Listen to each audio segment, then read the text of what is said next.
ಈ ದಿನ ನನಗೆ ಇಲ್ಲಿ ಭಾಷಣವನ್ನು ಮಾಡುವುದಕ್ಕೆ ಅವಕಾಶ ಮಾಡಿಕೊಟ್ಟದ್ದಕ್ಕಾಗಿ ನಾನು ಕೃತಜ್ಞನಾಗಿದ್ದೇನೆ. ನನ್ನ ಭಾಷಣದ ವಿಷಯ ಮಾರ್ಗ ಜ್ಯೋತಿಯಲ್ಲಿ ಬರ್ತಕ್ಕಂಥ 2, 3 ಮತ್ತು 4ನೆಯ ನಿಯಮಗಳು. ಹಿಂದಿನ ತಿಂಗಳಲ್ಲಿ 1ನೇ ನಿಯಮವನ್ನು ಕುರಿತು ಚರ್ಚೆ ಮಾಡಿದ್ವಿ. 1ನೇ ನಿಯಮ ಮಹತ್ವಾಕಾಂಕ್ಷೆಯನ್ನು ಕೊಲ್ಲು ಅಂತ.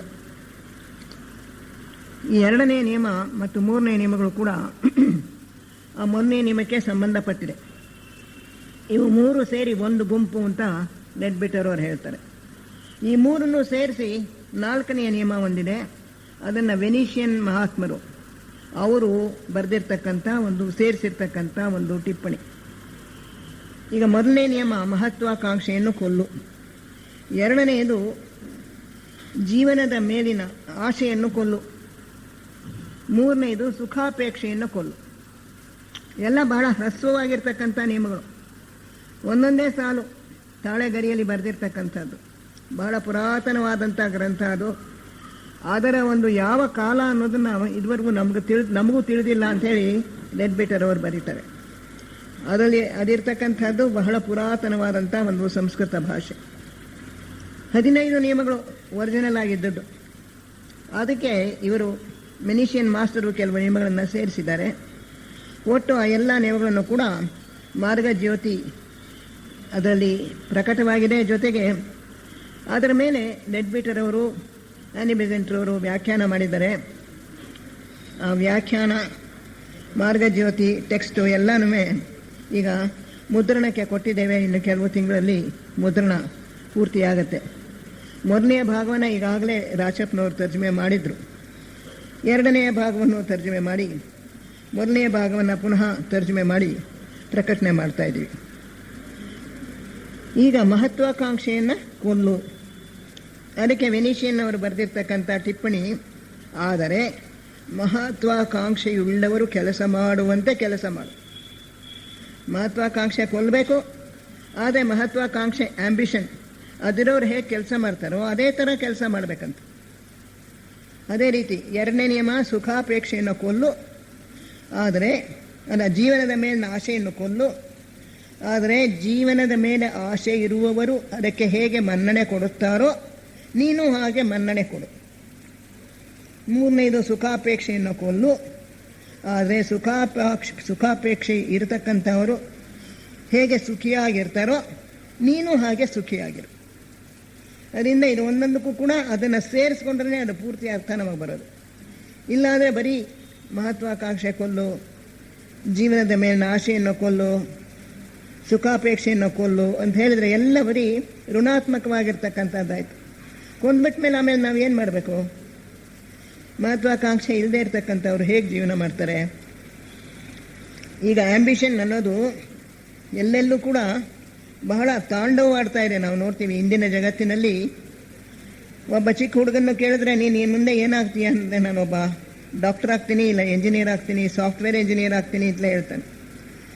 ಅಥವಾ ಕಂಪ್ಯೂಟರ್ ಇಂಜಿನಿಯರ್ ಆಗ್ತೀನಿ, ದೊಡ್ಡ ಪದವಿಗೆ ಇರ್ತೀನಿ, ಅಥವಾ MBA ಮಾಡಿ ಮ್ಯಾನೇಜಿಂಗ್ ಡೈರೆಕ್ಟರ್ ಆಗ್ತೀನಿ. ಈ ತರಹ ಒಂದು ಮಹತ್ವಾಕಾಂಕ್ಷೆಯನ್ನು ಚಿಕ್ಕಂದಿನಿಂದಲೇ ಮಕ್ಕಳು ಇಟ್ಕೊಂಡಿರ್ತಾರೆ. ತಂದೆ ತಾಯಿಗಳು ಕೂಡ ಅವರಿಗೆ ಅದೇ ರೀತಿಯಲ್ಲಿ ಅದೇ ದಿಕ್ಕಿನಲ್ಲಿ ಪ್ರೋತ್ಸಾಹ ಕೊಡ್ತಾ ಇರ್ತಾರೆ. ಈ ಆಂಬಿಷನ್ ಅಥವಾ ಮಹತ್ವಾಕಾಂಕ್ಷೆ ಇಲ್ಲದೆ ಹೋದರೆ ಮನುಷ್ಯ ಕೆಲಸ ಮಾಡೋದಿಲ್ಲ. ನಾನೊಂದು ದೊಡ್ಡ ಮನೆ ಕಟ್ಕೋಬೇಕು, ಅಥವಾ ಒಂದು ಫ್ಲ್ಯಾಟ್ ಕೊಂಡ್ಕೋಬೇಕು, ಕಾರ್ ಕೊಂಡ್ಕೋಬೇಕು, TV ಇರಬೇಕು, ಎಲ್ಲ ಸುಖ ಸೌಕರ್ಯಗಳು ಇರಬೇಕು, ವಾಷಿಂಗ್ ಮೆಷಿನ್ ಇರಬೇಕು, ಪಾತ್ರೆ ತೊಳೆಯೋ ಮೆಷಿನ್ನೂ ಬೇಕು. ಒಂದು ಕಾರ್ ಇದ್ದರೆ ಸಾಲದು. ನನಗೊಂದು ಕಾರು, ನನ್ನ ಹೆಂಡತಿಗೊಂದು ಕಾರು, ನನ್ನ ಒಬ್ಬ ಮಕ್ಕಳಿಗೂ ಒಂದೊಂದು ಕಾರು. ಎಲ್ಲ ಈಗ ನೋಡಿ 5 ಕಾರ್ ಇರ್ತಕ್ಕಂಥದ್ದು ಭಾಳ ಸಾಮಾನ್ಯ ಎಷ್ಟೋ ಮನೆಗಳಲ್ಲಿ. ಈ ರೀತಿಯಾಗಿರ್ತಕ್ಕಂಥ ಒಂದು ಜೀವನವನ್ನು ಚಿಕ್ಕಂದಿನಿಂದಲೇ ಅವರು ಇಟ್ಕೊಂಡ್ಬಿಟ್ಟಿರ್ತಾರೆ ಮನಸ್ಸಿನಲ್ಲಿ.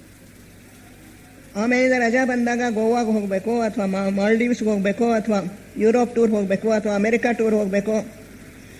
ಆ ರಜಾ ದಿನಗಳನ್ನು ಕೂಡ ಹಾಗಾಗಿ ಮನೇಲಿ ಕಳೆಯೋದಿಲ್ಲ ಅವರು. ಒಂದೇ ಸಮ ಬಿಡುವಿಲ್ಲದೆ ಇರತಕ್ಕಂಥ ಚಟುವಟಿಕೆಗಳು. ಪಾಪ ಮೊನ್ನೆ ದಿವಸ ಯಾವುದೋ ಒಂದು ಇದಕ್ಕೆ ಹೋಗಿ ಆಟ ಆಡೋಕ್ಕೆ ಹೋಗಿ ಒಬ್ಬ ಮೆಡ್ರಾಸ್ ಇಂಜಿನಿಯರು ಸತ್ತೋಗ್ಬಿಟ್ಟಿದ್ದಾನೆ. ಭಂಗಿ ಜಂಪಿಂಗು ಎಂತಂದು ಹೇಳಿ. ಮನೇಲಿ ನಾವು ಕೂತ್ಕೊಳ್ಳೋದೇ ರಜಾ ಬಂದರೆ 3 ದಿವಸ ರಜಾ ಬಂತು, ಎಲ್ಲರೂ ಅಲ್ಲಿ ಇಲ್ಲಿ ಹೊರಗಡೆ ಹೋದರು. ಪಾಪ ಅವನ ದುರದೃಷ್ಟ, ಅದೆಷ್ಟೋ ಅಡಿ ಮೇಲಿಂದ ಅವನು ಕಟ್ಕೊಂಡಿದ್ದ ಬೆಲ್ಟ್ ಮಧ್ಯಕ್ಕೆ ಕಟ್ಟಾಗ್ಬಿಟ್ಟು ಬಿದ್ದು ಸತ್ತು ಹೋಗ್ಬಿಟ್ರೆ.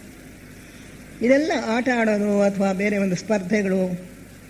ಇನ್ನು ಎಷ್ಟೋ ಜನ ಹೋಗಿ ಈ ರೆಸಾರ್ಟ್ಸ್ನಲ್ಲಿ ಅಥವಾ ಮೇಲಿಂದ ಸುತ್ತ ತಿರುಗುತ್ತಲ್ಲ ಚಕ್ರಗಳು, ಅದರಲ್ಲಿ ಸಿಕ್ಕಾಕೊಂಡು ಸತ್ತಿರೋರಿದ್ದಾರೆ. ಸ್ವಿಮ್ಮಿಂಗ್ ಮಾಡೋಕ್ಕೆ ಹೋಗಿ ಸಾಯ್ತಾ ಇರ್ತಾರೆ. ಎಲ್ಲ ಒಂಥರ ಎಂಜಾಯ್ ಮಾಡಬೇಕು ಅಂತ ಈ ಪ್ರಪಂಚದಲ್ಲಿ ಸಂತೋಷಕ್ಕೋಸ್ಕರನೇ ಬದುಕಿರ್ತಾರೆ. ಸುಖ, ಸಂತೋಷ, ವಿನೋದ, ಕ್ರೀಡೆಗಳು. ಎಷ್ಟೇ ಹಣ ಇದ್ರೂ ಕೂಡ ಮನೇಲಿ ಅವರಿಗೆ ಆರಾಮಾಗಿರೋಕ್ಕಾಗೋದಿಲ್ಲ. ಒಂದು ಸ್ವಲ್ಪ ರೆಸ್ಟ್ ತಗೊಳ್ಳೋಣ ಅಥವಾ ರಿಲ್ಯಾಕ್ಸ್ ಮಾಡ್ಕೊಳ್ಳೋಣ, ರಿಲ್ಯಾಕ್ಸಿಂಗ್ ಆ್ಯಕ್ಟಿವಿಟೀಸ್ ಮಾಡೋಣ, ಆ ಥರ ಇಲ್ಲ. ಒಂದೇ ಸಮ ಚಟುವಟಿಕೆ ಬೇಕು, ಒಂದೇ ಸಮ ಎಕ್ಸೈಟ್ಮೆಂಟ್ ಬೇಕು. ಆ ಇಂದ್ರಿಯಗಳನ್ನು ಪ್ರಚೋದನೆ ಮಾಡ್ತಾ ಇರಬೇಕು, ಅದನ್ನು ತೃಪ್ತಿಪಡಿಸ್ತಾ ಇರಬೇಕು. ಕಾಲವನ್ನು ಒಂದು ಸ್ವಲ್ಪನೂ ಕೂಡ ಹಾಗೆ ಹೀಗೆ ಕಲಿಬಾರ್ದು, ಒಂದೇ ಸಮ ಆ್ಯಕ್ಟಿವಿಟೀಸ್ ಇಟ್ಕೊಂಡಿರಬೇಕು. ಈ ತರಹ ಒಂದು ಮನೋಭಾವ ಈ ಪ್ರಪಂಚದಲ್ಲಿ. ಹೀಗಾಗಿ ಇಂಥ ಮನೋಭಾವ ಇರುವಾಗ ನೀನು ಜೀವನದ ಮೇಲಿನ ಆಶೆಯನ್ನು ಕೊಲ್ಲು ಅಂತ ಹೇಳಿದ್ರೆ ಆಶೆ ಕೊಂಡ್ಬಿಟ್ಟು ಅವನೇನು ಮಾಡಬೇಕು? ಆಮೇಲಿಂದ ಸುಖಾಪೇಕ್ಷೆಯನ್ನು ಕೊಲ್ಲು ಅಂದರೆ ಅದೇ ಜೀವನವನ್ನು ನಡೆಸ್ತಾ ಇರ್ತಕ್ಕಂಥದ್ದು. It is the motive power. ಜೀವನ ಜೀವಿಸೋದಕ್ಕೆ ಏನೋ ಒಂದು ಚಾಲಕ ಶಕ್ತಿ ಬೇಕು, ಒಂದು ಡ್ರೈವಿಂಗ್ ಫೋರ್ಸ್ ಬೇಕು. ಅದು ಇವತ್ತು ಈ ಸುಖಾಪೇಕ್ಷೆ, ಮಹತ್ವಾಕಾಂಕ್ಷೆ, ಜೀವನದ ಮೇಲಿರೋ ಆಶೆ, ಸುಖ ಜೀವನ ಇದ್ರ ಮೇಲಿರೋ ಆಶೆ, ಇದು ಮನುಷ್ಯನಿಗೆ ಒಂದು ಇಂಪೆಟಸ್ ಕೊಡ್ತಾ ಇದೆ, ಅವನನ್ನು ತಳ್ತಾ ಇದೆ, ಮುಂದಕ್ಕೆ ನೂಗ್ತಾ ಇದೆ. ಈ ರೀತಿ ಅವನು ಸುಖವನ್ನು ಬಯಸುವಾಗ ಅಥವಾ ಆಶೆಗಳನ್ನು ತೀರಿಸ್ಕೊಳ್ಳುವಾಗ ಅವನಿಗೆ ಎಷ್ಟೋ ಶಕ್ತಿಗಳು ಬೆಳೆಯುತ್ತವೆ, ಸಾಮರ್ಥ್ಯಗಳು ಬೆಳೆಯುತ್ತವೆ.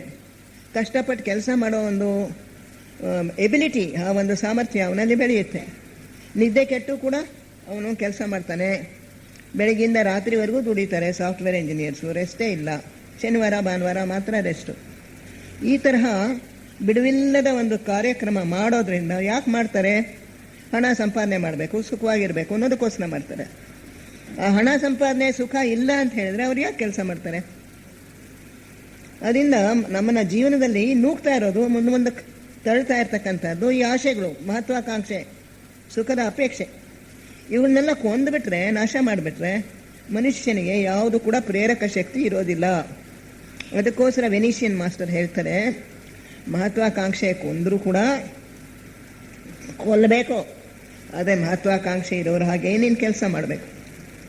ಸುಖಾಪೇಕ್ಷೆ ಕೊಲ್ಲಬೇಕು. ಆದರೆ ಸುಖವನ್ನು ಅಪೇಕ್ಷಿಸೋರು ಹೇಗೆ ಕೆಲಸ ಮಾಡ್ತಾರೋ, ಹೇಗೆ ಸುಖಿಯಾಗಿರ್ತಾರೋ ನೀನು ಹಾಗೆ ಸುಖಿಯಾಗಿರಬೇಕು. ಜೀವನದ ಮೇಲೆ ಆಸೆ ಇರೋರು ಹೇಗೆ ಜೀವನಕ್ಕೆ ಮರ್ಯಾದೆ ಕೊಡ್ತಾರೋ, ಮನ್ನಣೆ ಕೊಡ್ತಾರೋ, ನೀನು ಹಾಗೆ ಮನ್ನಣೆ ಕೊಡಬೇಕು. ಅಂದರೆ ನಮ್ಮ ಉದ್ದೇಶ ಲೌಕಿಕವಾಗಿರಬಾರ್ದು, ಆಧ್ಯಾತ್ಮಿಕವಾಗಿರಬೇಕು. ಈ ಬೋಧೆಗಳು ಸಾಮಾನ್ಯ ಮನುಷ್ಯರಿಗೋಸ್ಕರ ಅಲ್ಲ. ಅದನ್ನು ನಾವು ಸ್ಪಷ್ಟವಾಗಿ ಅರ್ಥ ಮಾಡ್ಕೋಬೇಕು. ಈಗ ಓದ್ತಾ ಇರ್ತಕ್ಕಂಥ ಮಕ್ಕಳಿಗೆ ಅಥವಾ ಕಾಲೇಜು ಶಾಲೆಗಳಲ್ಲಿ ಕಲಿತಾ ಇರ್ತಕ್ಕಂಥವ್ರಿಗೆ, ನೌಕರಿಯಲ್ಲಿ ಇರ್ತಕ್ಕಂಥವ್ರಿಗೆ ನಾವು ಹೋಗಿ ಉಪದೇಶ ಹೇಳಿದ್ರೆ ಅವರು ನಮ್ಮನ್ನು ತಾತ್ಸಾರದಿಂದ ನೋಡ್ತಾರೆ. ಯಾರಿಗೋಸ್ಕರ ಹೇಳ್ತಾ ಇದ್ದೀರಿ? ನಾವು ಬದುಕಿರೋದೇ ಇದಕ್ಕೆ. ಸಂಸರಣೆಯಲ್ಲಿ ಮುಂದಕ್ಕೆ ಹೋಗ್ತಾ ಇದ್ದಾರೆ. ಅವರು ಪ್ರವೃತ್ತಿ ಮಾರ್ಗದಲ್ಲಿದ್ದಾರೆ ಅಷ್ಟೇ, ಲೌಕಿಕ ಮಾರ್ಗದಲ್ಲಿದ್ದಾರೆ, ಪ್ರವೃತ್ತಿ ಮಾರ್ಗದಲ್ಲಿದ್ದಾರೆ. ಸಂಸರಣೆಯನ್ನು 2 ಭಾಗವಾಗಿ ವಿಂಗಡಿಸ್ಬೋದು ನಾವು, ಪ್ರವೃತ್ತಿ ಮಾರ್ಗ, ನಿವೃತ್ತಿ ಮಾರ್ಗ. ಪ್ರವೃತ್ತಿ ಮಾರ್ಗದಲ್ಲಿ ಇರೋವರೆಗೂ ಕೂಡ you receive, you take more and more, grab more and more. ಹೆಚ್ಚನ್ನು ತೆಗೆದುಕೊಳ್ಳೋದು ಪ್ರಕೃತಿಯಿಂದ, ಬೇರೆಯವರಿಂದ. You receive, go on receiving, taking, grabbing. ಹೆಚ್ಚು ತೆಗೆದುಕೊಳ್ಳೋದು, ಸಂಪಾದನೆ ಮಾಡ್ತಾ ಹೋಗೋದು, ಸೇರಿಸ್ತಾ ಹೋಗೋದು. ಇದೇ ಪ್ರವೃತ್ತಿ. ಪ್ರವೃತ್ತಿ ಮಾರ್ಗದಲ್ಲಿ ಇದು ಅಗತ್ಯ. ಮನುಷ್ಯನಲ್ಲಿ ಇಲ್ಲ ಅಂತಂದರೆ ಅವನು ಅಲಸಿಕೆ ಬಂದ್ಬಿಡುತ್ತೆ, ಸೋಮಾರಿ ಆಗಿಬಿಡ್ತಾನೆ. ಆಸ್ಟ್ರೇಲಿಯಾಗೆ ಅಮೆರಿಕನ್ಸ್ ಹೋಗಿ ಮೊದಲನೇ ಸಲ ಅಲ್ಲಿ ಬಿಳಿ ಜನರು ಹೋಗಿ ಯುರೋಪ್ ಖಂಡದಿಂದ ಹೋದರು. ಅವರು ಅಲ್ಲಿರ್ತಕ್ಕಂಥ ಅಬಾರಿಜನ್ಸ್, ಕಾಡು ಜನರು, ಅಲ್ಲಿ ಮೂಲ ನಿವಾಸಿಗಳು, ಅವರನ್ನು ಕೆಲಸದಲ್ಲಿ ತೊಡಗಿಸ್ಬೇಕಾದ್ರೆ ಹೆಂಡ ಕೊಡಬೇಕಾಯ್ತು. ಇಲ್ಲಾಂದರೆ ಅವ್ರು ಏನು ಕೆಲಸ ಮಾಡ್ತಾ ಇರಲಿಲ್ಲ. ಅಮೆರಿಕಾದಲ್ಲೂ ಅಷ್ಟೇ, ರೆಡ್ ಇಂಡಿಯನ್ಸು. ಅವ್ರನ್ನ ಕೆಲಸದಲ್ಲಿ ತೊಡಗಿಸೋದಕ್ಕೆ ಇವರು ಅವ್ರಿಗೆ ಹೆಂಡ ಕೊಟ್ಟು ಇದರ ರುಚಿ ನೋಡಿಸಿ, ನೋಡಪ್ಪ ನೀನು ಕೆಲಸ ಮಾಡಿದ್ರೆ ನಿಂಗೆ ಇನ್ನು ಸ್ವಲ್ಪ ಹೆಂಡ ಕೊಡ್ತೀನಿ, ಹಾಗೆ ಆಸೆ ತೋರಿಸೋದಕ್ಕೋಸ್ಕರ ಅವ್ರು ಕಷ್ಟಪಟ್ಟು ಕೆಲಸ ಮಾಡೋಕ್ಕೆ ಶುರು ಮಾಡಿ. ಅದರಿಂದ ಒಂದು ಮಟ್ಟದಲ್ಲಿ, ಕೆಳಗಿನ ಮಟ್ಟದಲ್ಲಿರೋರಿಗೆ ಹೆಂಡದ ಆಸೆ ಬೇಕು. ಆ ಹೆಂಡದ ಆಸೆ ನಾವು ತೋರಿಸಿ ಅವರನ್ನು ಮುಂದಕ್ಕೆ ತರಬೇಕು, ಅವ್ರ ಮೇಲೆ ಕೆತ್ತಬೇಕು. ಆಮೇಲಿಂದ ಆ ಹೆಂಡದಿಂದ ಆಗೋ ಒಂದು ಅಪಾಯವನ್ನು ತಿಳಿಸಿ ಅದನ್ನು ಬಿಡಿಸ್ಬೇಕು. ಹಣದ ಆಸೆ ಬೇಕು, ಹಣ ಕೊಟ್ಟರೆ ನೀ ಈ ಕೆಲಸ ಮಾಡಿದ್ರೆ ಇಷ್ಟು ಕೂಲಿ ಕೊಡ್ತೀನಿ ಅಂದರೆ ಅವ್ರು ಆ ಕೆಲಸ ಮಾಡ್ತಾರೆ, ಇಲ್ಲಾಂದರೆ ಅವ್ರು ಕೆಲಸ ಮಾಡೋದಿಲ್ಲ. ಅದರಿಂದ ಈ ಹಣದ ಆಸೆ, ಸುಖದ ಆಸೆ ಇವೆಲ್ಲ ಮನುಷ್ಯನಲ್ಲಿರ್ತಕ್ಕಂಥ ಒಳಗಿನ ಸಾಮರ್ಥ್ಯಗಳನ್ನು ಬೆಳೆಸುತ್ತವೆ. ಕಷ್ಟಪಟ್ಟು ವಿದ್ಯಾರ್ಥಿ ಓದ್ತಾನೆ, ಯಾಕೆಂದರೆ ಒಂದು ಡಿಗ್ರಿ ಪಡ್ಕೋಬೇಕು, ಮುಂದೆ ಒಳ್ಳೆ ಕೆಲಸಕ್ಕೆ ಸೇರ್ಕೋಬೇಕು, ಇಂಜಿನಿಯರ್ ಆಗಬೇಕು, ಡಾಕ್ಟರ್ ಆಗಬೇಕು ಅನ್ನೋ ಒಂದು ಆಸೆ ಇರೋದ್ರಿಂದ ಅವನು ಕಷ್ಟಪಟ್ಟು ಓದ್ತಾನೆ. ಅವನಲ್ಲಿ ಜ್ಞಾಪಕ ಶಕ್ತಿ ಬೆಳೆಸ್ಕೋತಾನೆ, ಇಂಟೆಲೆಕ್ಟ್ ವಿಚಾರ ಶಕ್ತಿ ಬೆಳೆಸ್ಕೋತಾನೆ. ಹೀಗೆ ಮನುಷ್ಯನ ಒಳಗಿರ್ತಕ್ಕಂಥ ಶಕ್ತಿಗಳು ಹೊರಗಡೆ ಬರಬೇಕಾದ್ರೆ, ಸಾಮರ್ಥ್ಯಗಳು ಹೊರಗಡೆ ಬರಬೇಕಾದ್ರೆ ಒಂದು ಪ್ರೇರಕ ಶಕ್ತಿ ಬೇಕು. Something has to pull him.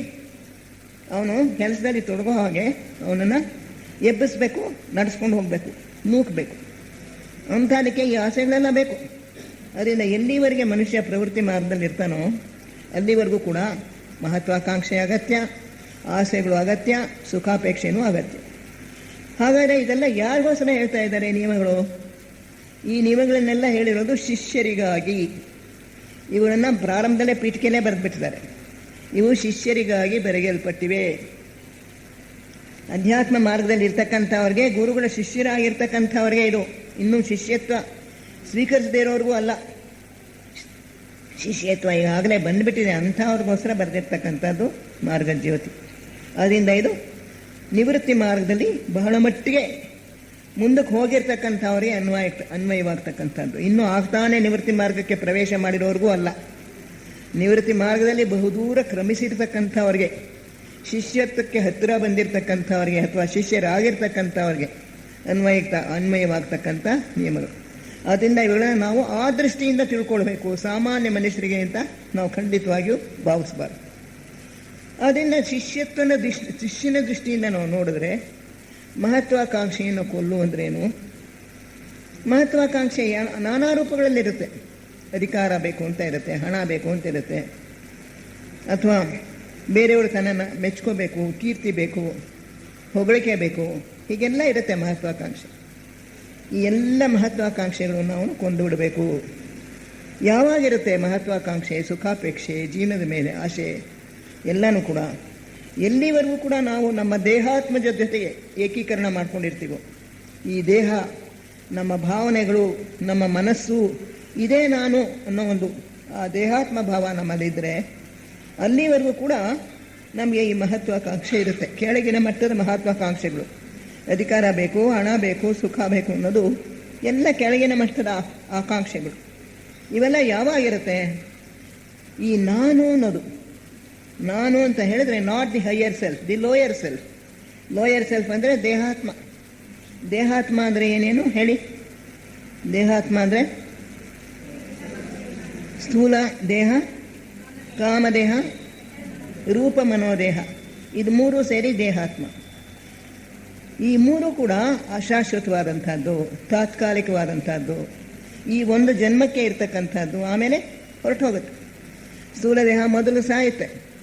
ಆ ಸ್ಥೂಲ ದೇಹ, ಅದಕ್ಕೆ ರೋಗ ಬರ್ಬೋದು, ವಯಸ್ಸಾಗ್ಬೋದು, ಗಳಿತವಾಗ್ಬೋದು, ಹೋಗುತ್ತೆ.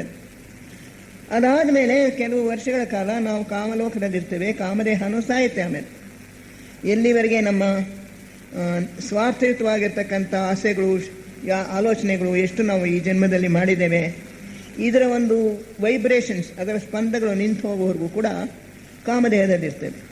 ಅದರ ಸ್ಪಂದಗಳು ನಿಂತು ಹೋಗ್ಬಿಟ್ಟ ಮೇಲೆ ಅಲ್ಲಿ ಕಾಮದೇಹವನ್ನು ಬಿಟ್ಟು ನಾವು ರೂಪ ಮನೋದೇಹಕ್ಕೆ ಹೋಗ್ತೀವಿ. ಮನೋಲೋಕದಲ್ಲಿ, ಕೆಳಗಿನ ಮನೋಲೋಕ. ಅಲ್ಲಿ ಎಷ್ಟು ದಿವಸ ಇರ್ತೇವೆ? ಕಾಮದೇಹದಲ್ಲಿ ಒಂದು 40 ವರ್ಷ ಇರಬಹುದು. ರೂಪದೇಹದಲ್ಲಿ ಒಂದು 300, 400 ವರ್ಷ, 500 ವರ್ಷ, 1000 ವರ್ಷದವರೆಗೂ ಇರ್ಬೋದು.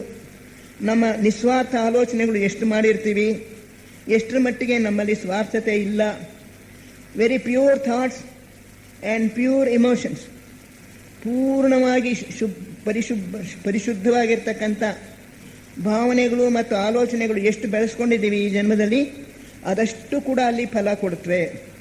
ಅದರ ಒಂದು ಶಕ್ತಿ ಹೊರಟು ಹೋಗೋವರೆಗೂ ಕೂಡ ನಾವು ಆ ಸ್ವರ್ಗ ಲೋಕದಲ್ಲಿರ್ತೀವಿ, ರೂಪದೇಹದಲ್ಲಿ. ಅನಂತರ ಅದು ಹೊರಟೋಗುತ್ತೆ, ಅದಕ್ಕೂ ಸಾವು ಬರುತ್ತೆ. ಆಗ ನಾವು ನಮ್ಮ ಸ್ವಸ್ಥಾನವಾಗಿರ್ತಕ್ಕಂಥ ಕಾರಣದೇಹಕ್ಕೆ ಹೋಗ್ತೀವಿ. ಕಾರಣದೇಹಕ್ಕೆ ಮರಣ ಇಲ್ಲ, ಅದು ನಮ್ಮ ಜೀವನ್ಮುಕ್ತಿ ಪಡೆಯೋವರೆಗೂ ಕೂಡ ಅದು ಶಾಶ್ವತವಾಗಿರುತ್ತೆ. ಅದೇ ರೀತಿ ನಮ್ಮ ಬುದ್ಧಿದೇಹ, ಅದಕ್ಕೂ ಮರಣ ಇಲ್ಲ. ನಮ್ಮ ಆತ್ಮದೇಹಕ್ಕೂ ಮರಣ ಇಲ್ಲ. ಅದು ಮೂರನ್ನು ಸೇರಿಸಿ ನಾವು ಹೈಯರ್ ಸೆಲ್ಫ್, ಜೀವಾತ್ಮ ಅಂತ ಕರಿತೀವಿ. ನಾವು ನಿಜವಾಗಿಯೂ ಕೂಡ ಜೀವಾತ್ಮರು. ಪುರುಷಾತ್ಮನ ಒಂದು ಕಿಡಿ ಜೀವಾತ್ಮ, ಒಂದು ತಂತು. ಪುರುಷಾತ್ಮ ಭಗವಂತನ ಒಂದು ಕಿಡಿ. ನಾವೆಲ್ಲರೂ ಆ ಭಗವಂತನ ಅಂಶಗಳೇ.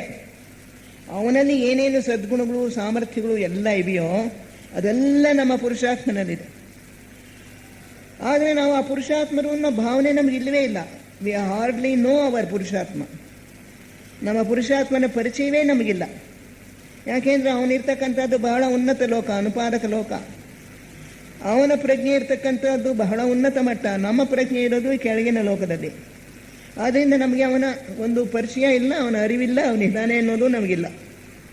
ಹಾಗಾದರೆ ನಾನು ಅಂತ ನಾನು ಹೇಳ್ಕೊಳ್ಳೋದು ಯಾವುದು? ನೀವು ಒಬ್ಬೊಬ್ಬರು ನಿಮ್ಮಲ್ಲಿ ನಾನು ಅಂತಲೇ ನೀವು ಹೇಳ್ಕೊಳ್ತೀರಿ. ನಾನು ಅಂತ ನಾನು ಹೇಳ್ಕೊಳ್ತೇನೆ. ನನಗೆ ಇವತ್ತು ಕಾರ್ಯಕ್ರಮ ಇದೆ, ನನಗೆ ಬಿಡುವಿಲ್ಲ, ನಾನು ಇಷ್ಟೊತ್ತಿಗೆ ಅಲ್ಲಿ ಹೋಗಬೇಕು, ಇಷ್ಟೊತ್ತಿಗೆ ಇಲ್ಲಿ ಹೋಗಬೇಕು ಹೇಳ್ತಾ ಇರ್ತೀನಿ. ಆ ನಾನು ಅನ್ನೋದು ಯಾವುದು? ಆ ನಾನು ಅಂತ ನಾವು ಹೇಳ್ಕೊಳ್ಳೋದು ನಮ್ಮ ಜೀವಾತ್ಮನೂ ಅಲ್ಲ, ನಮ್ಮ ಪುರುಷಾತ್ಮನೂ ಅಲ್ಲ, ನಮ್ಮ ದೇಹಾತ್ಮ. ನಮ್ಮ ಸ್ಥೂಲ ದೇಹ. ಮುಖ್ಯವಾಗಿ ನಾವು ಸ್ಥೂಲ ದೇಹದ ಜೊತೆಗೆ ನಾವು ಏಕೀಕರಣ ಮಾಡ್ಕೊಂಡ್ಬಿಡ್ತೀವಿ. ನನಗೆ ಜ್ವರ ಬಂದಿದೆ, ನಾನು ಸ್ಥೂಲ ದೇಹಕ್ಕೆ ಬಂದಿದ್ರೆ ನನಗೆ ಜ್ವರ ಬಂದಿದೆ ಅಂತ ಹೇಳ್ತೀವಿ. ನಾನಿವತ್ತು ಬಿದ್ದೋಗ್ಬಿಟ್ಟೆ, ಕಾಲು ಪೆಟ್ಟಾಯಿತು ಅಂತೀವಿ. ಅದೆಲ್ಲ ಸ್ಥೂಲ ದೇಹ. ಈ ಸ್ಥೂಲ ದೇಹ ನಮ್ಮ ಒಂದು ಬಹಳ ಚಿಕ್ಕ ಒಂದು ಅಂಶ. ಆದರೆ ಅದೇ ನಾನು ಅಂತ ನಾವು ಅಂದ್ಕೊಂಡಿರ್ತೇವೆ. ಅಥವಾ ನಮ್ಮ ಭಾವನೆಗಳು, ನಾವು ಸ್ವಲ್ಪ ಬೆಳೆದಿರ್ತಕ್ಕಂಥವ್ರು ಭಾವನೆಗಳ ಜೊತೆಯಲ್ಲಿ ಏಕೀಕರಿಸ್ಕೋತಾರೆ. ನಾನು ಕೋಪ ಬರೆಸ್ಬಿಟ್ಟ ಅವನು, ನನಗೆ ಅವನು ನೋಡಿ ತುಂಬ ಮರುಕಾಯಿತು, ಹೀಗೆಲ್ಲ ಹೇಳ್ತೀವಿ. ಆಮೇಲಿಂದ ನಮ್ಮ ಆಲೋಚನೆಗಳು, ನಮ್ಮ ಅಹಂಕಾರ, ಅದು ನಮ್ಮನ್ನು ಆಳ್ತಾ ಇರುತ್ತೆ. ಯಾರಾದರೂ ಒಂದು ಸ್ವಲ್ಪ ನಮಗೆ ಟೀಕೆ ಮಾಡಿಬಿಟ್ರು ಕೂಡ ಅವ್ರನ್ನ ದ್ವೇಷಿಸ್ತೀವಿ. ಅವನು ನನ್ನನ್ನು ಹೀಗಂದ ಹಾಗಂದ ಅಂಥೇಳಿ ಮನಸ್ಸಿನಲ್ಲಿ ನಾವು ಅದನ್ನು ಅವನ ಮೇಲೆ ಕೋಪ ಅದನ್ನು ಇಟ್ಕೊಂಡೇ ಇರ್ತೀವಿ, ರೋಷ. ಹೀಗೆ ನಮ್ಮ ಭಾವನೆಗಳು, ನಮ್ಮ ಆಲೋಚನೆಗಳು, ಈ ನಮ್ಮ ಸ್ಥೂಲ ದೇಹ, ಇದಿಷ್ಟು ನಾನು ಅಂತ ಹೇಳ್ಕೊಳ್ತೀವಿ ನಾವು. ಇದಿಷ್ಟೇನ ನಾನು ಅನ್ನೋದು? ಇದು ನಮ್ಮ ಕೆಳಗಿನ ನಾನು ಅಷ್ಟೇ. ಈ ಕೆಳಗಿನ ಮಟ್ಟದ ದೇಹಾತ್ಮವನ್ನು, ಇದನ್ನೇ ನಾನು ಅಂತ ನಾವು ಭ್ರಮಿಸ್ಕೊಂಡ್ಬಿಟ್ಟಿದ್ದೀವಿ. ಇದಕ್ಕೂ ಮೇಲ್ಮಟ್ಟದ ಹೈಯರ್ ಸೆಲ್ಫ್, ನಮ್ಮ ಕಾರಣ ದೇಹ, ಬುದ್ಧಿದೇಹ, ಆತ್ಮದೇಹದ ಜೊತೆಯಲ್ಲಿ ನಾವು ಏಕೀಕರಿಸ್ಕೊಳ್ಳೋದನ್ನು ಕಲಿಬೇಕು. ಅದು ಮೂರನ್ನು ಸೇರಿಸಿ ಏನಂತ ಕರಿತೀವಿ ಥಿಯಾಸಫಿ ಪರಿಭಾಷೆಯಲ್ಲಿ? ಹೇಳಿ. ಹೈಯರ್ ಸೆಲ್ಫ್ ಅಥವಾ ನಮ್ಮ ಕಾರಣದೇಹ, ಬುದ್ಧಿದೇಹ, ಆತ್ಮದೇಹದಲ್ಲಿರೋ ಅದನ್ನು ಏನಂತ ಕರಿತೀವಿ? ಜೀವಾತ್ಮ. ಆ ಜೀವಾತ್ಮನ ಜೊತೆಯಲ್ಲಿ ನಾವು ಮೊದಲು ಏಕೀಕರಿಸ್ಕೊಳ್ಳೋದು ಕಲಿತೀವಿ. ಈ ಬೋಧೆಗಳನ್ನು ಕೊಟ್ಟಿರ್ತಕ್ಕಂಥದ್ದು ಮಾರ್ಗ ಜ್ಯೋತಿಯಲ್ಲಿ ಎರಡು ಮಟ್ಟದಲ್ಲಿ ನಾವು ಅನ್ವಯಿಸ್ಕೋಬೋದು. ಒಂದು ಕೆಳಗಿನ ಮಟ್ಟದಲ್ಲಿ, ಇನ್ನೊಂದು ಶಿಷ್ಯತ್ವವನ್ನು ಪಡೆದು ಮುಂದೆ ಹೋಗಿರ್ತಕ್ಕಂಥವ್ರು. ದೇಹಾತ್ಮದಲ್ಲೇ ನಾವು ಮಗ್ನರಾಗಿದ್ದೀವಲ್ಲ, ದೇಹಾತ್ಮನೇ ನಾನು ಅಂತ ಭಾವಿಸ್ಕೊಂಡಿದ್ದೀವಲ್ಲ, ನಾವು ಮೊದಲು ಜೀವಾತ್ಮನೊಡನೆ ನಮ್ಮನ್ನು ಏಕೀಕರಿಸ್ಕೊಳ್ಳೋದನ್ನು ಕಲಿಬೇಕು.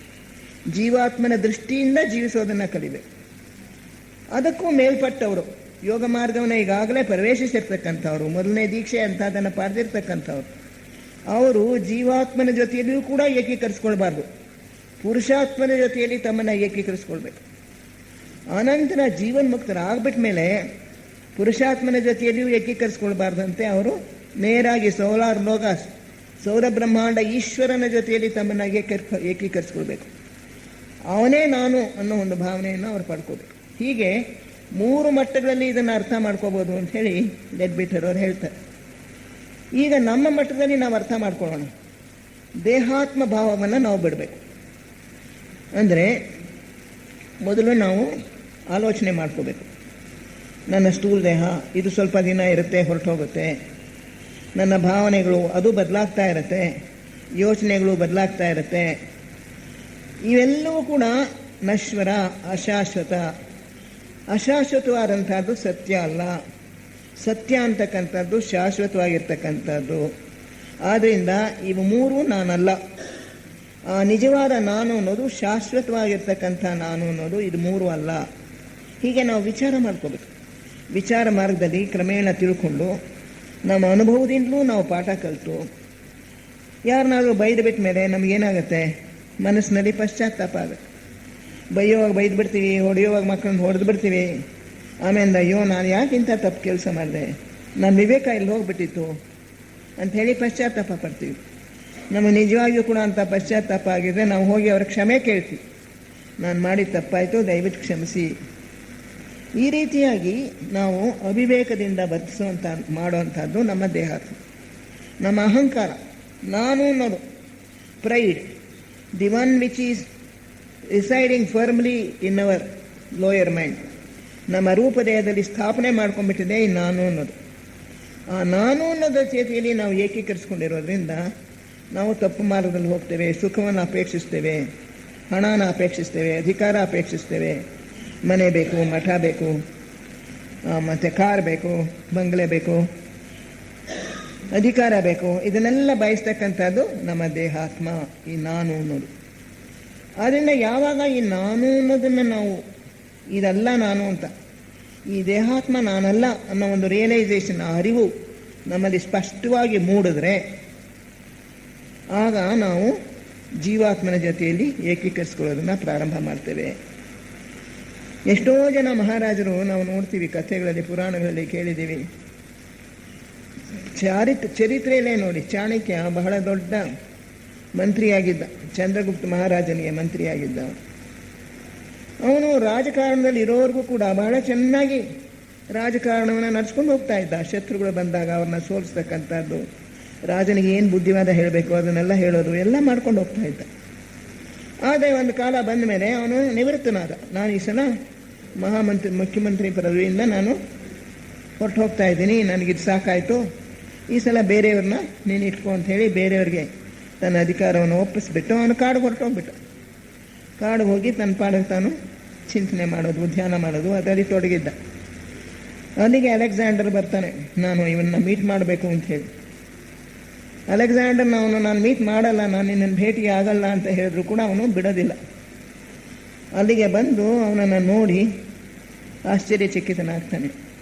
ಯಾವ ಒಂದು ಆಸೆ ತೋರಿಸಿದ್ರೂ ಅವನು ಚಾಣಕ್ಯ ಬಗ್ಗೋದಿಲ್ಲ.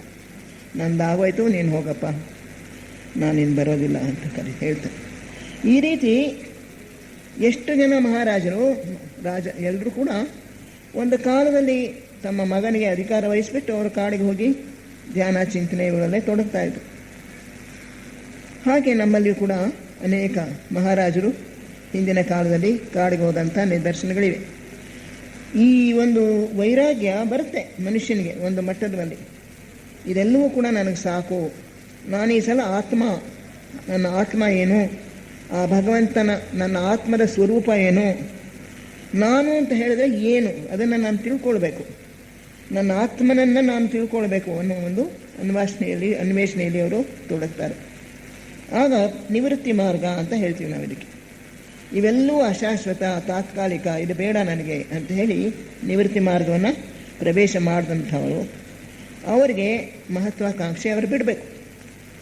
ನಾನು ಅಧಿಕಾರ ಪಡ್ಕೋಬೇಕು, ಹಣ ಪಡ್ಕೋಬೇಕು ಅನ್ನೋ ಆಸೆಯನ್ನು ಬಿಡಬೇಕು. ಜೊತೆಗೆ ಕೀರ್ತಿ ಬೇಕು, ನನ್ನ ಕೆಲಸವನ್ನು ಇತರರು ಗುರುತಿಸ್ಬೇಕು, ನನ್ನನ್ನು ಹೊಗಳಬೇಕು, ಅದು ಆಸೆನೇ, ಅದನ್ನು ಬಿಡಬೇಕು. ಪ್ರಾರಂಭದಲ್ಲಿ ಸುಖಾಪೇಕ್ಷೆಯನ್ನು ಬಿಡಬೇಕು ಅಂತ ಹೇಳಿದ್ರೆ ಅವರು ದೈಹಿಕ ಸುಖ ಅಂತ ಅಂದ್ಕೊಳ್ತಾರೆ. ದೈಹಿಕ ಸುಖವನ್ನು ಸ್ವಲ್ಪ ಮಟ್ಟಿಗೆ ನಾವು ಈಗಲೂ ಕೂಡ ತ್ಯಾಗ ಮಾಡ್ತೀವಿ. ಈಗ ಹೊರಟಿರ್ತಾರೆ ಫ್ಯಾಕ್ಟ್ರಿಗೆ, ಇನ್ನೂ ಕೂಡ ತಿಂಡಿ ರೆಡಿ ಇರೋಲ್ಲ, ಪರವಾಗಿಲ್ಲ ನನಗೆ ಹೊತ್ತಾಗೋಯ್ತು ಅಂತ ಹೊರಟೋಗ್ತಾರೆ. ಆದ್ದರಿಂದ ದೈಹಿಕ ಸುಖ ಅದನ್ನು ಎಷ್ಟೋ ಸಲ ನಾವು ತ್ಯಾಗ ಮಾಡ್ತೀವಿ. ಮಕ್ಕಳಿಗೆ ಕಾಯಿಲೆ ಬಂದರೆ ತಾಯಿ ತನ್ನ ಸುಖವನ್ನು ತ್ಯಾಗ ಮಾಡಿ ನಿದ್ದೆ ಬಿಟ್ಟು ಮಗುವನ್ನು ಶುಶ್ರೂಷೆ ಮಾಡ್ತಾಳೆ. ಹೀಗೆ ಅನೇಕ ಸಮಯಗಳಲ್ಲಿ ಪರೀಕ್ಷೆಯಲ್ಲಿ ಓದಬೇಕಾದ್ರೆ ನಾವು ಕಷ್ಟಪಟ್ಟು ಓದುವಾಗ ಆ ದೈಹಿಕ ಸುಖದ ಮೇಲೆ ಮನಸ್ಸಿರೋದಿಲ್ಲ. ಅಥ್ಲೆಟಿಕ್ಸ್ನಲ್ಲಿ ಒಂದು ಗೇಮ್ನಲ್ಲಿ ಗೆಲ್ಲಬೇಕು ಅಂತ ಹೇಳಿದ್ರೆ ಅವನು ಶಿಸ್ತಿನ ಜೀವನವನ್ನು ಜೀವಿಸ್ತಾನೆ, ಕ್ಯಾಲರೀಸ್ ಕಮ್ಮಿ ಮಾಡ್ಕೋತಾನೆ, ಎಕ್ಸರ್ಸೈಸ್ ಮಾಡ್ತಾನೆ, ದೇಹಕ್ಕೆ ಶ್ರಮ ಆದರೂ ಕೂಡ ವ್ಯಾಯಾಮ ಮಾಡ್ತಾನೆ. ಹೀಗೆ ದೇಹದ ಸುಖವನ್ನು ತ್ಯಾಗ ಮಾಡ್ತೀವಿ. ಆದರೆ ಅನಂತರ ನಮ್ಮ ಇಮೋಷನಲ್ ಸ್ಯಾಟಿಸ್ಫ್ಯಾಕ್ಷನ್, ರಸಭಾವಗಳ ಒಂದು ಸುಖ, ಅದನ್ನು ಅಪೇಕ್ಷೆ ಪಡ್ತೀವಿ. ಬೇರೆಯವರು ನನ್ನನ್ನು ಪ್ರೀತಿಸಬೇಕು, ನನ್ನನ್ನು ಗೌರವಿಸಬೇಕು, ನನಗೆ ಹೊಗಳಬೇಕು, ಇದೆಲ್ಲ ಇರುತ್ತೆ ನಮ್ಮಲ್ಲಿ. ಇದೆಲ್ಲ ಭಾವನಾತ್ಮಕವಾಗಿರ್ತಕ್ಕಂಥ ಸುಖ, ಅದಕ್ಕೆ ಅಪೇಕ್ಷೆ ಪಡ್ತಾನೇ ಇರ್ತೀವಿ. ಯಾರು ನಮ್ಮ ಪ್ರೀತಿಯನ್ನು ಮೋಸ್ಟ್ಲಿ ಇಟ್ ಈಸ್ ಸೆಲ್ಫಿಶ್, ಸ್ವಾರ್ಥದಿಂದ ಕೂಡಿರುತ್ತೆ. ತಂದೆ ತಾಯಿಗಳು ಮಕ್ಕಳನ್ನು ಪ್ರೀತಿಸೋದು ಕೂಡ ಸ್ವಾರ್ಥ ಇರುತ್ತೆ ಎಷ್ಟೋ ಸಲ. ಯಾಕೆಂದರೆ ಅವ್ರನ್ನ ಕೇಳಿ ವಯಸ್ಸಾದ ಮೇಲೆ ಅಯ್ಯೋ ನನ್ನ ಮಗಳು ಎಲ್ಲ ಇಬ್ಬರು ಅಮೇರಿಕಾದಲ್ಲಿ ಇದ್ಬಿಟ್ಟಿದ್ದಾರೆ, ನನ್ನನ್ನು ನೋಡ್ಕೊಳ್ಳೋರು ಯಾರು? ಅವ್ರನ್ನೆಲ್ಲ ಕಷ್ಟಪಟ್ಟು ಬೆಳೆಸ್ದೆ, ವಿದ್ಯಾಭ್ಯಾಸ ಮಾಡಿಸ್ದೆ, ಆದರೆ ಏನು ಪ್ರಯೋಜನ? ಈಗ ನನ್ನ ಕೊನೆಗಾಲದಲ್ಲಿ ಅವರೆಲ್ಲ ಇಲ್ವೇ ಇಲ್ವಲ್ಲ. ಅಂದರೆ ನಮ್ಮ ಪ್ರೀತಿ ಇಟ್ ವಾಸ್ ಸೆಲ್ಫಿಶ್ ಟಿಂಜ್ಡ್, ಆ ಸ್ವಾರ್ಥತೆ ಬೆರಕಿನ ಪ್ರೀತಿ ಅದು. ಹಾಗೆ ಮನೆಯಲ್ಲಿ ಯಾರನ್ನ ನಾವು ಪ್ರೀತಿಸ್ತೀವೋ ಅವರು ನಮ್ಮನ್ನು ಹಿಂದಕ್ಕೆ ಪ್ರೀತಿಸದೆ ಹೋದರೆ, ನಾವು ಹೇಳ್ದಂಗೆ ಅವ್ರು ಕೇಳದೆ ಹೋದರೆ, ಆಗ ಅವ್ರ ಮೇಲೆ ನಮಗೆ ಕೋಪ ಬಂದ್ಬಿಡುತ್ತೆ, ಅವರಿಂದ ದೂರ ಹೋಗ್ಬಿಡ್ಬೇಕು ಅಂತ ಅಂದ್ಕೊಳ್ತೀವಿ. ಇದೆಲ್ಲ ಏನು ತೋರಿಸುತ್ತೆ? ನಮ್ಮ ಪ್ರೀತಿ ಅನೇಕ ಸಲ ಸೆಲ್ಫಿಶ್ ಟಿಂಜ್ಡ್, ಸ್ವಾರ್ಥತೆಯಿಂದ ಕೂಡಿರುತ್ತೆ. ಅಂಥವರು ಇತರರು ತಮ್ಮನ್ನು ಅದೇ ರೀತಿ ಪ್ರೀತಿಸಬೇಕು ಅಂತ ಅಪೇಕ್ಷೆ ಪಡ್ತಾರೆ. ಅವರು ಹಾಗೆ ಪ್ರೀತಿಸೋಕೆ ಅವ್ರಿಗೆ ಆಗಲಿಲ್ಲ ಅಂದರೆ ಅವರು ಎಷ್ಟೋ ಸಲ ಇವರು ಹೇಳಿದ ರೀತಿಯಲ್ಲಿ ಅವರು ಪ್ರತಿಕ್ರಿಯಿಸೋದಿಲ್ಲ, ಇವರು ನಿರೀಕ್ಷಿಸಿರೋ ರೀತಿಯಲ್ಲಿ ಅವರು ಹಿಂದಿರುಗಿಸೋದಿಲ್ಲ ಇವ್ರ ಪ್ರೀತಿನ. ಅವ್ರ ಮನಸ್ಸಿನಲ್ಲಿ ಪ್ರೀತಿ ಇಲ್ಲ ಅಂತಲ್ಲ, ಆದರೆ ಇವ್ರು ಕೇಳೋ ಥರದಲ್ಲಿ ಅದನ್ನು ತೋರಿಸ್ಕೊಳ್ಳೋಕ್ಕಾಗಲ್ಲ. ಪ್ರತಿ ಸಲನೂ ನಾನು ನಿನ್ನನ್ನು ಪ್ರೀತಿಸ್ತೀನಿ ಅಂತ ಹೇಳ್ತಾ ಇರಬೇಕು. ಕೆಲವರಿಗೆ ಅವ್ರಿಗೆ ಹೇಳೋದಕ್ಕೆ ಅಂಥ ಮನೋಭಾವ ಇರೋದಿಲ್ಲ. ಎಷ್ಟೋ ಜನ ಕಿಂಗ್ಲಿಯರ್, ಅವನಿಗೆ 3 ಜನ ಹೆಣ್ಮಕ್ಳು, 3 ಜನದಲ್ಲಿ ಇಬ್ಬರು ಬಹಳ ಅವನನ್ನು ಹೊಗಳೋರು. ಮೊದಲನೇ ಇಬ್ಬರು ಅವರಿಬ್ಬರೂ ಇನ್ನೊಬ್ಬಳನ್ನ ಕೇಳಿದಾಗ ನೀನು ನನ್ನನ್ನು ಎಷ್ಟು ಪ್ರೀತಿಸ್ತೀಯ ಅಂದರೆ ಮಗಳು ತಂದೆನ ಎಷ್ಟು ಪ್ರೀತಿಸ್ಬೇಕೋ ನಾನು ಅಷ್ಟು ಪ್ರೀತಿಸ್ತೀನಿ ಅಂದ್ಬಿಡ್ತಾಳೆ. ಅವಳನ್ನ ದೂರ ಇಟ್ಬಿಡ್ತಾನೆ, ಅವಳಿಗೆ ರಾಜ್ಯ ಕೊಡೋದಿಲ್ಲ. ಮೊದಲನೇವರಿಬ್ಬರಿಗೆ ರಾಜ್ಯ ಹಂಚ್ಕೊಟ್ಬಿಡ್ತಾನೆ. ಆಮೇಲೆ ಅವ್ರೇನು ಮಾಡ್ತಾರೆ, ರಾಜ್ಯ ಕೈಗೆ ಸಿಕ್ಕಿದ ತಕ್ಷಣ ಇವನನ್ನು ಓಡಿಸ್ಬಿಡ್ತಾರೆ. ಇವನಿಗೆ ಗತಿ ಇಲ್ಲ, ಅರಮನೆಯಿಂದ ಕಳಿಸ್ಬಿಡ್ತಾರೆ. ಆವಾಗ 3ನೇ ಮಗಳು ಅವಳ ಬಡತನಿಗೆ ಯಾವನೋ ಒಬ್ಬ ಬಡವನಿಗೆ ಅವನಿಗೆ ಮದುವೆ ಮಾಡಿಕೊಟ್ಬಿಟ್ಟಿರ್ತಾನೆ ಅವಳ ಮೇಲಿನ ಕೋಪಕ್ಕೋಸ್ಕರ.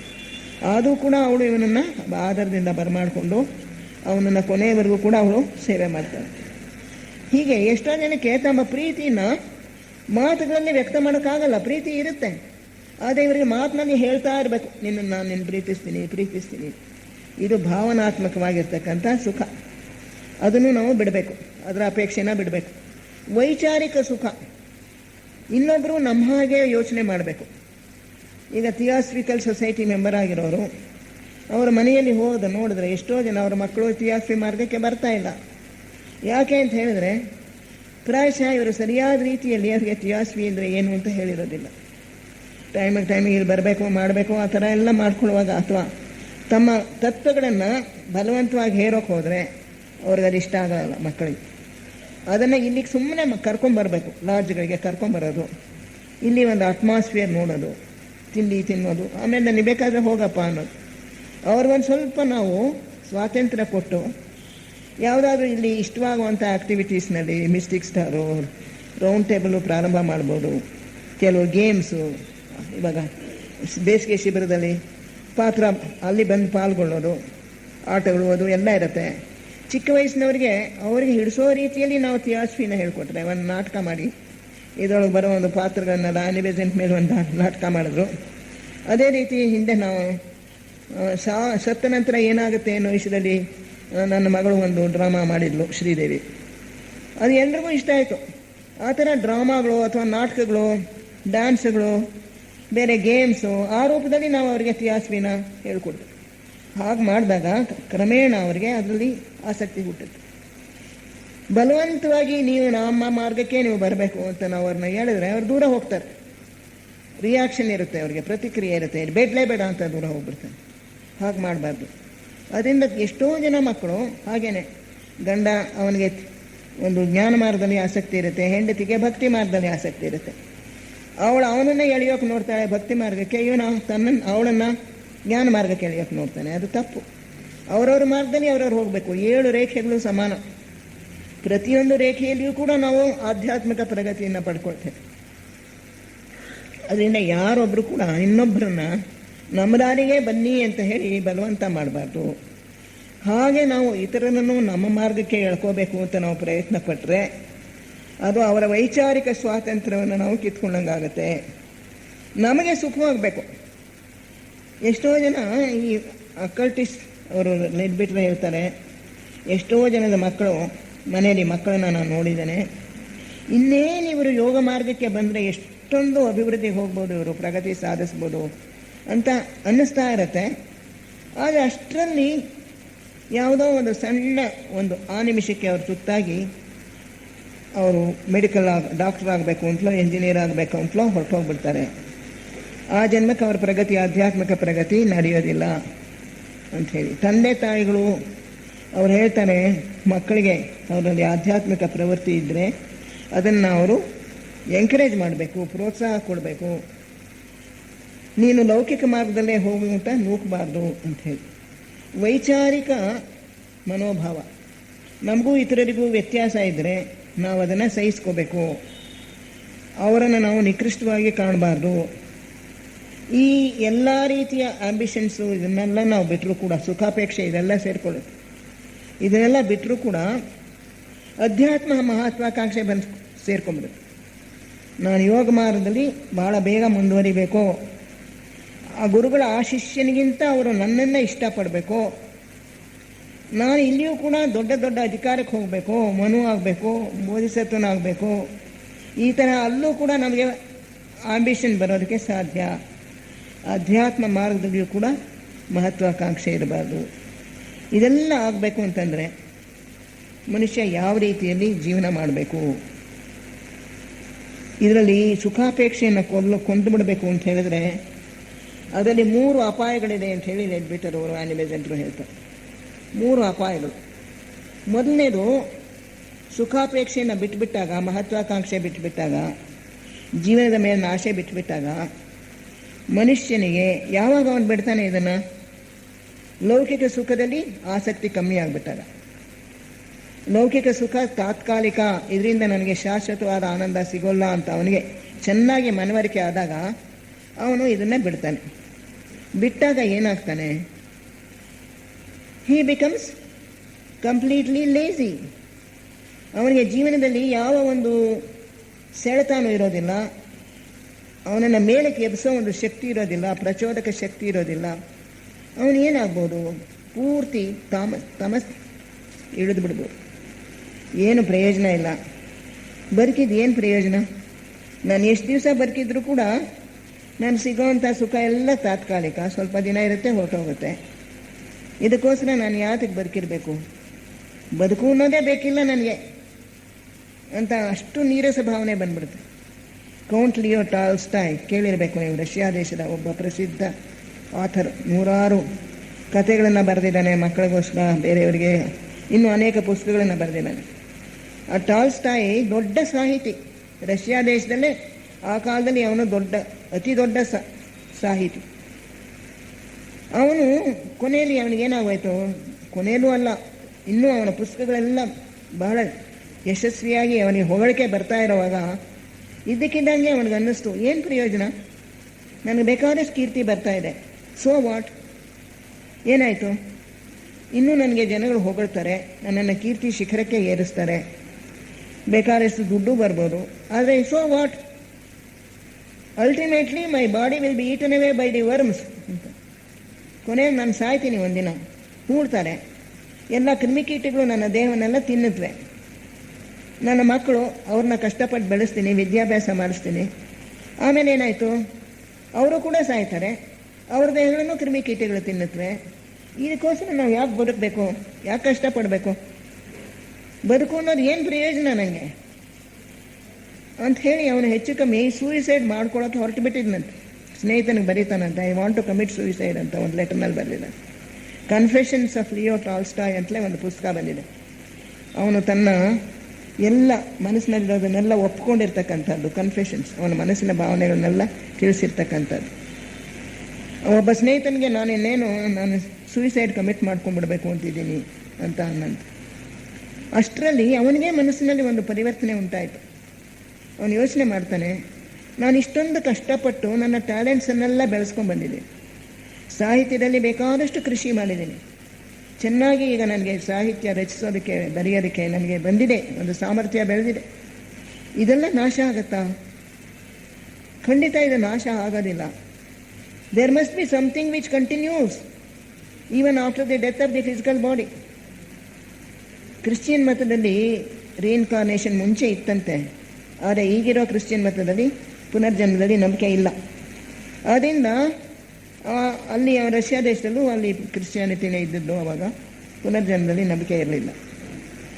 ಅವನಂತಾನೆ, ಆದರೂ ಕೂಡ ನನಗೇನೋ ಅನ್ನಿಸ್ತಾ ಇದೆ, ನಾನು ಕಷ್ಟಪಟ್ಟು ಗಳಿಸಿರ್ತಕ್ಕಂಥ ಸಾಮರ್ಥ್ಯವು ನಾಶ ಆಗೋದಿಲ್ಲ, ಇದು ಉಳ್ಕೊಳ್ಳುತ್ತೆ ಅಂತ ಹೇಳಿ ನನ್ನ ಒಳಗಿನಿಂದ ನನಗೆ ಪ್ರೇರಣೆ ಬರ್ತಾ ಇದೆ. ಆದ್ದರಿಂದ ನಾನು ಆತ್ಮಹತ್ಯೆ ಮಾಡ್ಕೊಳ್ಳೋದಿಲ್ಲ, ಜೀವನವನ್ನು ಜೀವಿಸ್ತೀನಿ. ಪುನರ್ಜನ್ಮ ಅನ್ನೋದು ಒಂದು ಇರಬಹುದೋ ಏನೋ. ಆ ಪುನರ್ಜನ್ಮ ಅನ್ನೋದು ಒಂದಿದ್ದರೆ ನಾನು ಆಮೇಲಿಂದ ಮುಂದಿನ ಜನ್ಮದಲ್ಲಿ ಈ ಸಾಮರ್ಥ್ಯಗಳನ್ನು ಇನ್ನಷ್ಟು ಬೆಳೆಸ್ಕೊಳ್ತೀನಿ ಅಂತ ಹೇಳಿ ಒಂದು ನಿರ್ಧಾರಕ್ಕೆ ಬಂದು ಆತ್ಮಹತ್ಯೆ ಒಂದು ಯೋಚನೆಯನ್ನು ಬಿಟ್ಟುಬಿಡ್ತಾನೆ. ಹೀಗೆ ಮನುಷ್ಯನಿಗೆ ತಾನಾಗಿಯೇ ಒಳಗಿನಿಂದ ಪ್ರೇರಣೆ ಬರುತ್ತೆ, ಅಧ್ಯಾತ್ಮ ಪ್ರೇರಣೆ ಬರುತ್ತೆ. ಆಗ ಅವನು ಮಾರ್ಗ ಬದಲಾಗತ್ತೆ.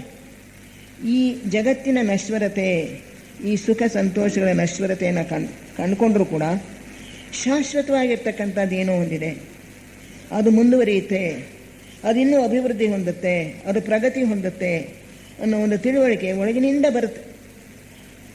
ಅಂತಹ ಒಂದು ಅಧ್ಯಾತ್ಮ ಭಾವನೆ ಒಳಗಿನಿಂದ ಬಂದಾಗ ಅದನ್ನು ನಾವು ಬೆಳೆಸ್ಕೊಳ್ಬೇಕು. ಈ ಜಗತ್ತಿನ ನಶ್ವರತೆಯನ್ನು ತಿಳ್ಕೊಂಡ್ಮೇಲೆ ನಮ್ಮ ಜೀವಾತ್ಮ, ನಮ್ಮ ಪುರುಷಾತ್ಮ, ನಮ್ಮ ಆತ್ಮನ ಬೆಳವಣಿಗೆಯ ಕಡೆ ನಮ್ಮ ದೃಷ್ಟಿ ಹೋಗಬೇಕು. ಆದರೆ ಆತ್ಮ ಅನ್ನೋದು ಯಾವುದು? ಆತ್ಮ ಅನ್ನೋದು ನಮ್ಮ ದೇವರ ಒಂದು ಅಂಶವೇ, ದೇವರ ಒಂದು ಕಿಡಿನೇ. ಆತ್ಮ ಬೇರೆ ಅಲ್ಲ, ದೇವರು ಬೇರೆ ಅಲ್ಲ, ಪರಮಾತ್ಮನ ಒಂದು ಭಾಗವೇ ಆಗಿದ್ದೀವಿ ನಾವು. ಅದು ನಮಗೆ ಅರಿವಿಗೆ ಬರಬೇಕು, ಸಾಕ್ಷಾತ್ತಾಗಿ ನೇರವಾಗಿ ಅನುಭವಕ್ಕೆ ಬರಬೇಕು. ಅದರಿಂದ ನಾನು 3 ಅಪಾಯಗಳಿವೆ ಅಂತ ಹೇಳಿದೆ. ಮೊದಲನೇದು ಅಲಸಿಕೆ, ಸೋಮಾರಿತನ, ಎಲ್ಲನೂ ಬಿಟ್ಕೊಟ್ಟು ಬಿಡ್ತೀನಿ, ನನಗೇನು ಬೇಡ ಜಗತ್ತಿನಲ್ಲಿ ಅಂಥೇಳಿ ಸುಮ್ಮನೆ ಹಾಸಿಗೆ ಹಾಸ್ಕೊಂಡು ಮಲಗಿಬಿಡೋದು. ಏನೋ ಬದುಕಿರೋದಕ್ಕೆ 1-2 ಹೊತ್ತು ಊಟ ಮಾಡೋದು, ನಿದ್ದೆ ಮಾಡೋದು, ಯಾರಾದ್ರು ಬಂದು ಮಾತಾಡ್ಸಿದ್ರೆ 2 ಮಾತಾಡೋದು, ಉಳಿದಂಗೆ ನನಗೆ ಬೇಡ ಏನುವೆ ಅಂತ ಖಿನ್ನತೆಯಿಂದ ಕೂತಿರೋದು. ಅಂತಹ ಒಂದು ತಾತ್ಸಾರ ಭಾವನೆ, ನಿಕೃಷ್ಟ ಮನೋಭಾವನೆ ಬರಬಾರ್ದು. ಅಲಸಿಕೆ ಬರೋದಕ್ಕೆ ಅವಕಾಶ ಕೊಡಬೇಡಿ. ಹಾಗಾದರೆ ನನಗೇನು ಪ್ರೇರಕ ಶಕ್ತಿ ಏನು? ಸುಖ, ಭೋಗ, ಆಸೆ, ಮಹತ್ವಾಕಾಂಕ್ಷೆ ಎಲ್ಲ ಬಿಟ್ಬಿಟ್ಟ ಮೇಲೆ ನನ್ನನ್ನು ಜೀವನದಲ್ಲಿ ಮುಂದಕ್ಕೆ ನೂಕೋ ಶಕ್ತಿ ಯಾವುದು?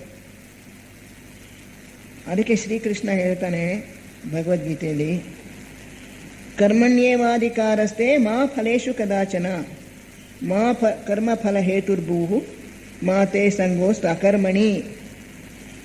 ಕರ್ಮ ಮಾಡೋದ್ರಲ್ಲಿ ಮಾತ್ರ ನಿನಗೆ ಅಧಿಕಾರ ಇದೆ, ಅದರ ಫಲಕ್ಕೆ ನಿನಗೆ ಅಧಿಕಾರ ಇಲ್ಲ. ಮಾ ಫಲೇಶು ಕದಾಚನ, ಎಂದಿಗೂ ನಿನಗೆ ಅದರ ಫಲದಲ್ಲಿ ಅಧಿಕಾರ ಇಲ್ಲ. ಮಾ ಕರ್ಮ ಫಲ ಹೇತುರ್ಭೂಹು, ಕರ್ಮದಿಂದ ಫಲ ಬರುತ್ತೆ ಅನ್ನೋ ಒಂದು ಕಾರಣಕ್ಕೋಸ್ಕರ ನೀನು ಕರ್ಮ ಮಾಡಬೇಡ. ಮಾತೆ ಸಂಗೋಷ್ಟು ಅಕರ್ಮಣಿ, ಅಕರ್ಮದಲ್ಲಿಯೂ ಕೂಡ ನಿನಗೆ ಅದರಲ್ಲಿಯೂ ಕೂಡ ಸಂಘ ಬೇಡ. ಏನು ಮಾಡೋದಿಲ್ಲ ಅಂತ ಹೇಳಿ ನಿರುತ್ಸಾಹದಿಂದ ಕೂತ್ಕೋಬೇಡ, ಕರ್ಮ ಮಾಡಬೇಕು. ಜನಕ ಇಂಥದ್ದವರೆಲ್ಲ ಮಹರ್ಷಿಗಳು, ಮಹಾರಾಜರು, ಚಕ್ರವರ್ತಿಗಳು, ಅವರು ಕೂಡ ಕರ್ಮನವನ್ನು ಮಾಡ್ತಾಯಿದ್ರು. ಯಾರಿಗೋಸ್ಕರ ಮಾಡ್ತಾಯಿದ್ರು? ಜನಗಳ ಹಿತಕ್ಕೋಸ್ಕರ ಮಾಡ್ತಾಯಿದ್ರು, ಪ್ರಜೆಗಳನ್ನು ಸಂರಕ್ಷಿಸೋದಕ್ಕೋಸ್ಕರ ಕೆಲಸ ಮಾಡ್ತಾಯಿದ್ರು. ಅವರಿಗೆ ಅಧ್ಯಾತ್ಮ ಜ್ಞಾನ ಇದ್ದರೂ ಕೂಡ ಅವರು ಲೌಕಿಕ ಕರ್ಮದಲ್ಲಿ ತೊಡಗಿದ್ರು. ಯಾತಕ್ಕೆ ಅಂದರೆ ಲೋಕ ಸಂಗ್ರಹ, ಜನರ ಕಲ್ಯಾಣಕ್ಕೋಸ್ಕರ. ಆದ್ದರಿಂದ ಲೋಕ ಸಂಗ್ರಹಕ್ಕೋಸ್ಕರ ನಾನು ಕರ್ಮ ಮಾಡ್ತಾ ಇದ್ದೀನಿ ಅಂತ ಶ್ರೀಕೃಷ್ಣ ಹೇಳ್ಕೊಳ್ತಾನೆ. ಅದೇ ರೀತಿ ನೀನು ಕೆಲಸ ಮಾಡು, ಆದರೆ ಫಲದಲ್ಲಿ ಅಪೇಕ್ಷೆ ಇಟ್ಕೋಬೇಡ. ಫಲ ದೇವರಿಗೆ ಬಿಟ್ಬಿಡು. ಕರ್ಮ ಮಾಡೋದು ನಿನ್ನ ಕರ್ತವ್ಯ, ಅದನ್ನು ಮಾಡು. ಅದು ನಮ್ಮ ಜೀವನದ ಗುರಿಯಾಗಬೇಕು. ಆಲಸಿಗಳಾಗಬಾರ್ದು, ಸೋಮಾರಿಗಳಾಗಬಾರ್ದು, ಕೆಲಸ ಬಿಟ್ಬಿಡಬಾರ್ದು. ಕಷ್ಟಪಟ್ಟು ಕೆಲಸ ಮಾಡಬೇಕು. ಆಸೆಗಳಿರೋರು ಎಷ್ಟು ಕಷ್ಟಪಟ್ಟು ಮಾಡ್ತಾರೋ ಅದಕ್ಕಿಂತ ಇನ್ನೂ ಹೆಚ್ಚು ಕಷ್ಟಪಟ್ಟು ಮಾಡಬೇಕು ಕೆಲಸನ. ಆದರೆ ಗುರಿ ಏನು? ಇತರರ ಕಲ್ಯಾಣ, ಜನಗಳಿಗೆ ಸಹಾಯ ಮಾಡ್ತಕ್ಕಂಥದ್ದು, ಪ್ರಪಂಚದ ದುಃಖದ ಭಾರವನ್ನು ಕಡಿಮೆ ಮಾಡೋದು. ಶ್ರೀಕೃಷ್ಣ ಹೇಳ್ತಾನೆ, ಈ 3 ಜಗತ್ತಿನಲ್ಲಿಯೂ ಕೂಡ ನಾನು ಮಾಡಲೇಬೇಕು ಅಂತಕ್ಕಂಥದ್ದು ಏನೂ ಇಲ್ಲ ನನಗೆ. ನಾನು ಕರ್ತವ್ಯ ಅಂತ ಭಾವಿಸ್ಕೊಳ್ಳೋವಂಥದ್ದು ಯಾವುದೂ ಇಲ್ಲ. ಆದರೂ ಕೂಡ ಲೋಕ ಸಂಗ್ರಹಕ್ಕೋಸ್ಕರ, ಜನರ ಹಿತಕ್ಕೋಸ್ಕರ, ಪ್ರಪಂಚ ನಡೆಯೋದಕ್ಕೋಸ್ಕರ ಈ ಜೀವನ ಅನ್ನೋ ಒಂದು ಚಕ್ರನ ನಾನು ತಿರುಗಿಸ್ತಾ ಇದ್ದೀನಿ. ನಾನು ಆ ಚಕ್ರ ತಿರುಗಿಸೋದ್ರಲ್ಲಿ ನನಗೆ ಎಲ್ಲರೂ ಸಹಾಯ ಮಾಡಬೇಕು ಅಂತ ದೇವರ ಅಪೇಕ್ಷೆ. ಆ ಜೀವನ ಅನ್ನೋ ಒಂದು ಚಕ್ರ, ಸಂಸರಣೆಯ ಚಕ್ರವನ್ನು ಭಗವಂತ ತಿರುಗಿಸ್ತಾ ಇದ್ದಾನೆ. ಅವನ ಒಂದು ಯೋಜನೆ ಅದು. ಆ ಯೋಜನೆಗೆ ಅನುಸಾರವಾಗಿ ಅವನು ಕೆಲಸ ಮಾಡ್ಕೊಂಡು ಹೋಗ್ತಾ ಇದ್ದಾನೆ. ಆ ಯೋಜನೆಯಲ್ಲಿ ಇತರರೂ ಬಂದು ಸಹಾಯ ಮಾಡಲಿ, ಅವರವರ ಪಾತ್ರವನ್ನು ಅವರವರು ವಹಿಸಲಿ. ನಮ್ಮೊಬ್ಬೊಬ್ಬರಿಗೂ ಒಂದು ಪಾತ್ರವನ್ನು ಅವನು ಈಗಾಗಲೇ ಯೋಜನೆ ಮಾಡಿ ಇಟ್ಟುಬಿಟ್ಟಿದ್ದಾನೆ, ಅವನ ಪ್ಲ್ಯಾನ್ನಲ್ಲಿದೆ. ಇಂಥವ್ರು ಮುಂದೆ ಮನು ಆಗಬೇಕು, ಇಂಥವರು ಬೋಧಿಸತ್ವರಾಗಬೇಕು, ಇಂಥವರು ಮಹವಚವನಾಗಬೇಕು, ಇವರು ಕೆಳಗಿನ ಮಟ್ಟದಲ್ಲಿ ಬೇರೆ ಬೇರೆ ಅಧಿಕಾರಿಗಳನ್ನು ನಡೆಸ್ಕೊಂಡು ಹೋಗಬೇಕು, ಇವರು ಕಲೆಯಲ್ಲಿ ಮುಂದಕ್ಕೆ ಬರಬೇಕು, ಕಲೆಯ ಅದರ ಪ್ರಗತಿಯಲ್ಲಿ ಇವರು ಪಾಲ್ಗೊಳ್ಬೇಕು, ಇವರು ಸೈನ್ಸ್ನಲ್ಲಿ ಮುಂದಕ್ಕೆ ಬರಬೇಕು, ಇವರು ರಿಚುವಲ್ಸ್ ಸಂಸ್ಕಾರಗಳು ಆ ದಾರಿಯಲ್ಲಿ ಮುಂದಕ್ಕೆ ಬರಬೇಕು. ಪ್ರತಿಯೊಬ್ಬರಿಗೂ ಕೂಡ ಒಂದೊಂದು ಪಾತ್ರವನ್ನು ಅವನು ನಿಗದಿ ಮಾಡಿ ಇಟ್ಟುಬಿಟ್ಟಿದ್ದಾನೆ. ಆ ನಿಗದಿಯಾಗಿರ್ತಕ್ಕಂಥ ಪಾತ್ರವನ್ನು ನಾವು ವಹಿಸೋದಕ್ಕೆ ತಯಾರಾಗಬೇಕು, ನಮ್ಮನ್ನು ನಾವು ತಯಾರು ಮಾಡ್ಕೋಬೇಕು. ಈಗ ಇನ್ನು 700-800 ವರ್ಷಗಳಲ್ಲಿ 800 ವರ್ಷ ಆಗೋ ವೇಳೆಗೆ 6ನೇ ಮಹಾವಂಶದ ಕುಡಿ ಪ್ರಾರಂಭ ಆಗತ್ತಂತೆ ಕ್ಯಾಲಿಫೋರ್ನಿಯಾ ದೇಶದಲ್ಲಿ. Just beginning of the 6th root race ಅಂತ ಹೇಳಿ man whence how well whither ಅನ್ನೋ ಪುಸ್ತಕದಲ್ಲಿ ಲೆಡ್ಬಿಟರವರು ಅನಿಮೆ ಸೆಂಟ್ರು ಬರೀತಾರೆ. ಇನ್ನು 800 ವರ್ಷಗಳಿಗೆ ಪ್ರಾರಂಭ ಆಗ್ತಕ್ಕಂಥದ್ದು, ಅಥವಾ ಸ್ವಲ್ಪ ತಡ ಆಗ್ಬೋದು. ಇದರೊಳಗೆ ಕಾಲ ಅನ್ನೋದನ್ನು ನಿಷ್ಕೃಷ್ಟವಾಗಿ ಹೇಳೋದಕ್ಕಾಗೋದಿಲ್ಲ, ಆದರೆ ಆಗುತ್ತೆ. ಆ ವೇಳೆಗೆ ನಮ್ಮನ್ನು ನಾವು ಅಲ್ಲಿ ಕೆಲಸ ಮಾಡೋದಕ್ಕೆ ತಯಾರು ಮಾಡಿಕೊಳ್ಬೇಕು. We have to prepare ourselves. ಅದಕ್ಕೆ ಆವಾಗ ಮೌರ್ಯ ಮಹರ್ಷಿಗಳು ಅಲ್ಲಿ ಮನು ಆಗ್ತಾರೆ, ಕುತುಂಬಿ ಮಹರ್ಷಿಗಳು ಅಲ್ಲಿ ಬೋಧಿಸತ್ವರಾಗ್ತಾರೆ. ಅನೇಕ ಸಹಾಯಕರು ಬೇಕು, ಅಲ್ಲಿ ಎಂಜಿನಿಯರ್ಸ್ ಬೇಕು, ಡಾಕ್ಟರ್ಸ್ ಬೇಕು, ರಸ್ತೆ ಮಾಡೋರು ಬೇಕು, ಅಡುಗೆ ಮಾಡೋರು ಬೇಕು, ಎಲ್ಲಕ್ಕೂ ಕೆಲಸ ಮಾಡೋದಕ್ಕೆ ಜನಗಳು ಬೇಕು. ಅವರೆಲ್ಲರೂ ಕೂಡ ತಮ್ಮನ್ನು ತಾವು ಸಂಪೂರ್ಣವಾಗಿ ಭಗವಂತನ ಕೆಲಸಕ್ಕೆ ಅರ್ಪಣೆ ಮಾಡಿಕೊಂಡಿರ್ತಕ್ಕಂಥವ್ರಾಗಬೇಕು. 6ನೇ ಮಹಾವಂಶದ ಪ್ರಗತಿಯೇ ಅವರ ಗುರಿಯಾಗಿರಬೇಕು. ಹೀಗೆ ಅಂಥ ಕೆಲಸಕ್ಕೆ ನಮ್ಮನ್ನು ನಾವು ತಯಾರು ಮಾಡ್ಕೋಬೋದು. ಎಲ್ಲಕ್ಕೂ ಮುಖ್ಯವಾಗಿರ್ತಕ್ಕಂಥದ್ದು ಈ ನಾನು ಅನ್ನೋ ಭಾವನೆ ಹೊರಟೋದು. ದೇಹಾತ್ಮ ಭಾವನೆ, ಪ್ರತ್ಯೇಕತೆಯ ಭಾವನೆ, ಅದು ಮುಂದೆ ಬರುತ್ತೆ. ತಿರ್ಗಾ 5ನೇ ನಿಯಮದಲ್ಲಿ ಪ್ರತ್ಯೇಕತೆಯ ಮನೋಭಾವವನ್ನು ಕೊಲ್ಲು.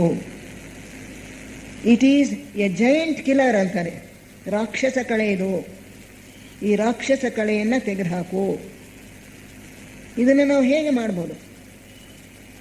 ನಾನು ಅನ್ನೋ ಪ್ರತ್ಯೇಕತೆಯ ಮನೋಭಾವ ಅದು ಎಲ್ಲಿಂದ ಬಂತು ನಮಗೆ? ನಾವು ಅನಿಮಲ್ಸಿಂದ ಬಂದಿರತಕ್ಕಂಥದ್ದು, ಪ್ರಾಣಿ ವರ್ಗದಿಂದ ಬಂದಿರೋದು. ಪ್ರಾಣಿ ವರ್ಗದಲ್ಲಿ ಸಮೂಹಾತ್ಮದಲ್ಲಿ ಬೆಳೆದಿದ್ದೀವಿ. ಅನೇಕ ಪುರುಷಾತ್ಮ ಕಿಡಿಗಳು ಒಂದೇ ಗುಂಪಿನಲ್ಲಿ ಒಂದು ಆತ್ಮದಲ್ಲಿದ್ವು, ಸಮೂಹದ. ಅಲ್ಲಿ ಅಷ್ಟೊಂದು ಪ್ರತ್ಯೇಕತೆಯ ಭಾವನೆ ಇಲ್ಲ, ಶೇರಿಂಗ್. 8-10 ನಾಯಿಗಳಿರುತ್ತೆ ಸಮೂಹಾತ್ಮದಲ್ಲಿ. ಅವು ಸತ್ತ ಮೇಲೆ ಅದೇ ಸಮೂಹಾತ್ಮಕ್ಕೆ ಹೋಗುತ್ತೆ ಅಲ್ಲಿರೋ ಜೀವಗಳು. ಅವಳಿಗಾಗಿರೋ ಬೇರೆ ಬೇರೆ ಬೇರೆ ನಾಯಿಗಳಿಗಾಗಿರೋ ಅನುಭವ ಎಲ್ಲನೂ ಹಂಚ್ಕೊಳ್ಳುತ್ತೆ. ಅದರಿಂದ ಅಲ್ಲಿ ಹಂಚಿಕೆ ಇದೆ, ಪ್ರತ್ಯೇಕ ಅನ್ನೋ ಭಾವನೆ ಇರೋದಿಲ್ಲ.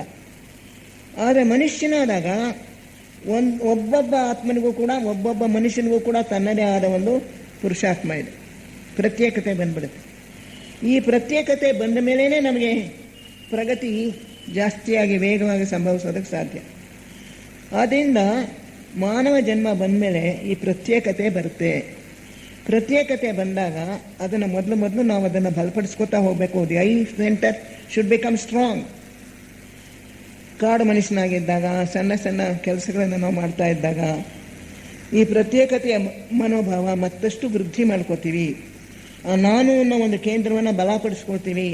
ಯಾಕೆಂದರೆ ನಮ್ಮ ಶಕ್ತಿ ಸಾಮರ್ಥ್ಯಗಳು ಬೆಳಿಬೇಕಾದ್ರೆ ಆ ಕೇಂದ್ರ ಬಲವಾಗಬೇಕು. ಆದರೆ ಅದು ಬಲವಾಗಿ ಚೆನ್ನಾಗಿ ನಮ್ಮ ಶಕ್ತಿ ಸಾಮರ್ಥ್ಯಗಳು ಬೆಳೆದ ಮೇಲೆ ಈಗ ಆ ನಾನು ಅನ್ನೋ ಕೇಂದ್ರ ವಿಶಾಲವಾಗಿಬಿಡಬೇಕು. That should include everybody else. ಎಲ್ಲರೂ ಕೂಡ ಭಗವಂತನ ಅಭಿವ್ಯಕ್ತಿನೇ, ಅವನ ಜೀವ ಚೈತನ್ಯದ ಎಕ್ಸ್ಪ್ರೆಷನ್, ಅಭಿವ್ಯಕ್ತಿ ಅಂಥೇಳಿ ಪ್ರತಿಯೊಬ್ಬರಲ್ಲಿಯೂ ಕೂಡ ಭಗವಂತನ ನೋಡೋ ಆ ಮನೋಭಾವ ನಮ್ಮಲ್ಲಿ ಬೆಳೆಸ್ಕೋಬೇಕು. ಹೆಂಡ ಕುಡುಕನಲ್ಲಿಯೂ ಕೂಡ, ಕೊಲೆಗಾರನಲ್ಲಿಯೂ ಕೂಡ, ಅತ್ಯಂತ ಕೆಳಮಟ್ಟದ ಜೀವಿಯಲ್ಲಿಯೂ ಕೂಡ ಆ ಭಗವಂತನ ಚೈತನ್ಯವನ್ನು ಗುರುತಿಸೋ ಕಲೆಯನ್ನು ನಾವು ಕಲಿಬೇಕು. ಅದು ಹೇಗೆ ಸಾಧ್ಯ? ಅವನ ಭವಿಷ್ಯವನ್ನು ಯೋಚನೆ ಮಾಡಿ ಅಂತಾರೆ ಲೇಬೇಟರು. ಮುಂದೆ ಅವನೇನಾಗ್ತಾನೆ? ಅವನು ಇವತ್ತು ಹೆಂಡು ಕುಡುಕನಾಗಿದ್ದಾನೆ, ಆದರೆ ಅವನಲ್ಲಿ ಆ ಜೀವ ಚೈತನ್ಯ ಇದೆ, ಭಗವಂತನ ಕಿಡಿ ಇದೆ. ಅದು ಯಾವತ್ತಾದರೂ ದೊಡ್ಡದಾಗಿ ಬೆಳೆಯುತ್ತೆ, ಹತ್ಕೊಳ್ಳುತ್ತೆ, ಉರಿಯೋಕ್ಕೆ ಪ್ರಾರಂಭ ಆಗುತ್ತೆ. ಅವನು ಕೂಡ ಈಗ ನೀವಿರೋ ಮಟ್ಟಕ್ಕೆ ಬರ್ತಾನೆ, ಆಮೇಲೆ ಇನ್ನು ಮುಂದಕ್ಕೆ ಹೋಗ್ತಾನೆ. ಕೊನೆಯಲ್ಲಿ ಅವನು ಕೂಡ ಭಗವಂತನ ಒಬ್ಬ ಕಿಂಕರನಾಗ್ತಾನೆ. ಅವನ ಭವಿಷ್ಯನ ಯೋಚನೆ ಮಾಡ್ಕೊಂಡು, if you can see the future in him now, then you will be able to respect him. ಅವನಲ್ಲಿರೋ ಜೀವ ಚೈತನ್ಯಕ್ಕೆ ಮನ್ನಣೆ ಕೊಡೋದನ್ನು ನೀವು ಕಲಿಬೇಕು. ಅವನ ಭವಿಷ್ಯದಲ್ಲಿ ಹೇಗಾಗ್ತಾನೆ ಅನ್ನೋ ಒಂದು ಚಿತ್ರವನ್ನು ಕಲ್ಪಿಸ್ಕೊಳ್ಳಿ. ದರ್ ಈಸ್ ನಿತ್ಯತ್ವದಲ್ಲಿ ಜೀವಿಸುವಂತಾರೆ ಅವರು. Learn to live in eternity.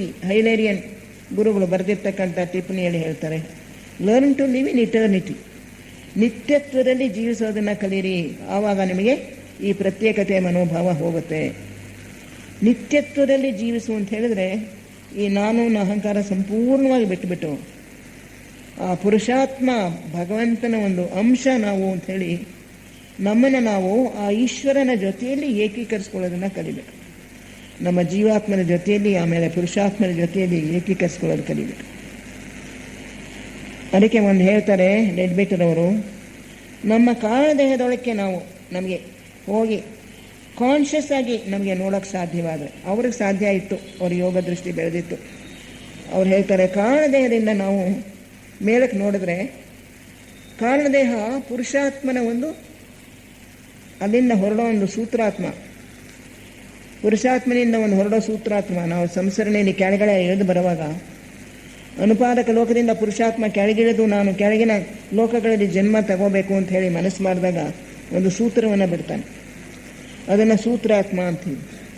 ಆ ಸೂತ್ರ ಅನುಪಾದಕ ಲೋಕದ ತತ್ವದಿಂದ ಮಾಡಲ್ಪಟ್ಟಿದೆ. ಅದು ಕೆಳಗೆ ಇಳಿತಾ ಬರ್ತಾ ಇದ್ದಾಗ ಅದಕ್ಕೆ ಆತ್ಮ ಲೋಕದಲ್ಲಿ ಒಂದು ಶಾಶ್ವತ ಪರಮಾಣುವನ್ನು ಅಂಟಿಸ್ತಾರೆ ದೇವತೆಗಳು. ಆಮೇಲೆ ಬುದ್ಧಿಲೋಕಕ್ಕೆ ಬಂದಾಗ ಅಲ್ಲೊಂದು ಶಾಶ್ವತ ಪರಮಾಣು ಜೋಡಿಸ್ತಾರೆ. ಆಮೇಲಿಂದ ಊರ್ಧ್ವ ಮನೋಲೋಕಕ್ಕೆ ಬಂದಾಗ ಅಲ್ಲೊಂದು ಶಾಶ್ವತ ಪರಮಾಣು ಜೋಡಿಸ್ತಾರೆ. ಈ ಮೂರು ಸೇರಿ ಜೀವಾತ್ಮ ಆಗುತ್ತೆ. ಆ ಊರ್ಧ್ವನ ಮನೋಲೋಕದಲ್ಲಿ ಇದೆ ನಮ್ಮ ಶಾಶ್ವತ ಪರಮಾಣು, ಅಲ್ಲೊಂದು ಪರಮಾಣು ಇದೆ, ಅದರ ಸುತ್ತ ಕಾರಣದೇಹ ಕಟ್ತೀವಿ ಮುಂದೆ.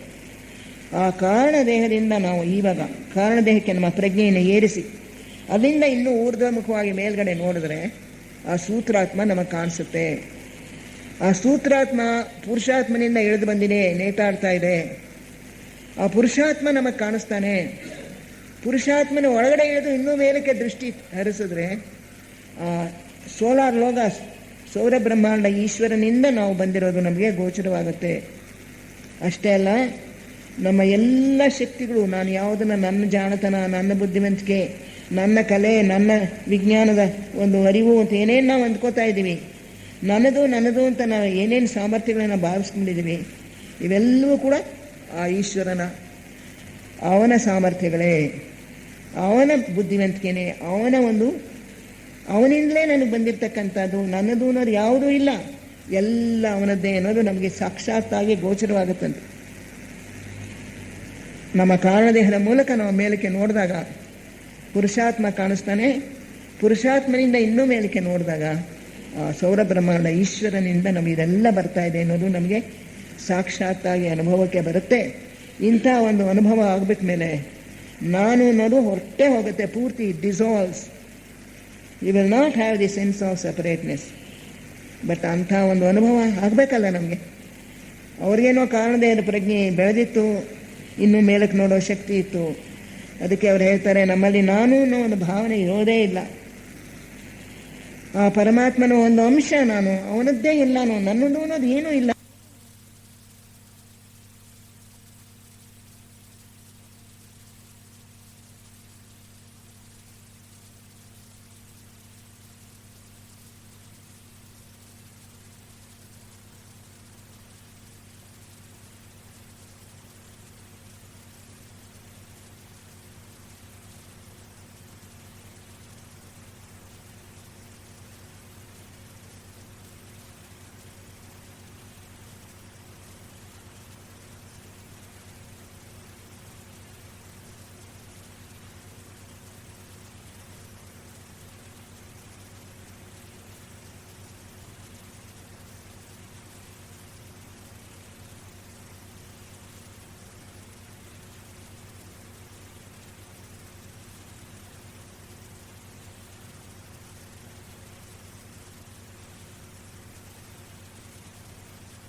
ಆದರೆ ಅನುಭವ ಆಗೋವರೆಗೂ ಕೂಡ ನಾವು ಕಷ್ಟಪಡಬೇಕು. But we can intellectually analyse and see that we are part of that Ishwara. ಒಬ್ಬನೇ ಈಶ್ವರನ ಅಂಶಗಳು ನಾವು ಅನ್ನೋದನ್ನು ನಾವು ಮಾನಸಿಕವಾಗಿ ತಿಳ್ಕೊಳ್ಬೋದು, ಬೌದ್ಧಿಕವಾಗಿ ತಿಳ್ಕೊಳ್ಬೋದು, ವಿಚಾರ ಶಕ್ತಿಯ ಮೂಲಕ ತಿಳ್ಕೊಳ್ಬೋದು. ಅಷ್ಟೇ ಅಲ್ಲ, ಬೇರೆಯವರ ಅನುಭವಗಳನ್ನು ನಾವು ಅವರ ಒಂದು ಕಷ್ಟವನ್ನು ನೋಡಿದಾಗ ನಮ್ಮಲ್ಲಿ ಮರುಕ ಬರುತ್ತೆ.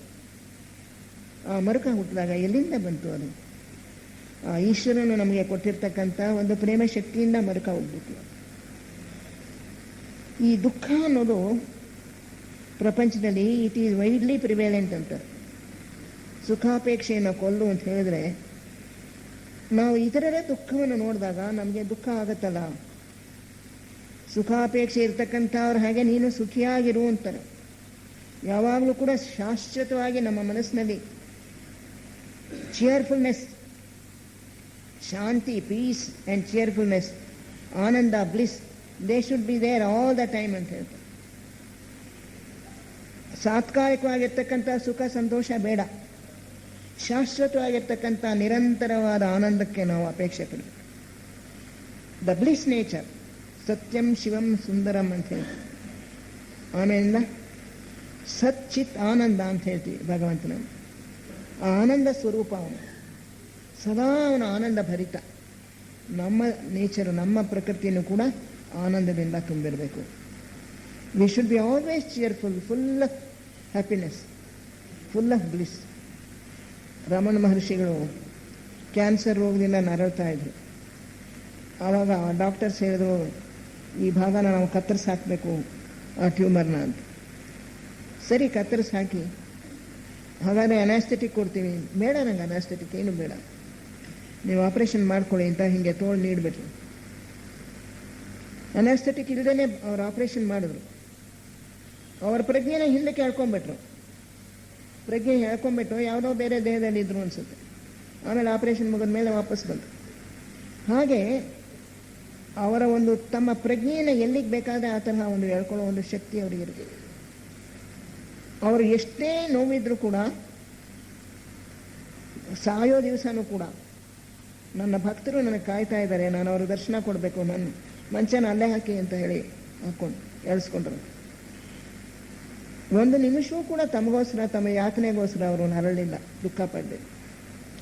ರಾಮಕೃಷ್ಣ ಪರಮಹಂಸರು ಅಷ್ಟೇ, ಅವ್ರಿಗೂ ಕೊನೆಯಲ್ಲಿ ಕ್ಯಾನ್ಸರ್ ಬಂತು.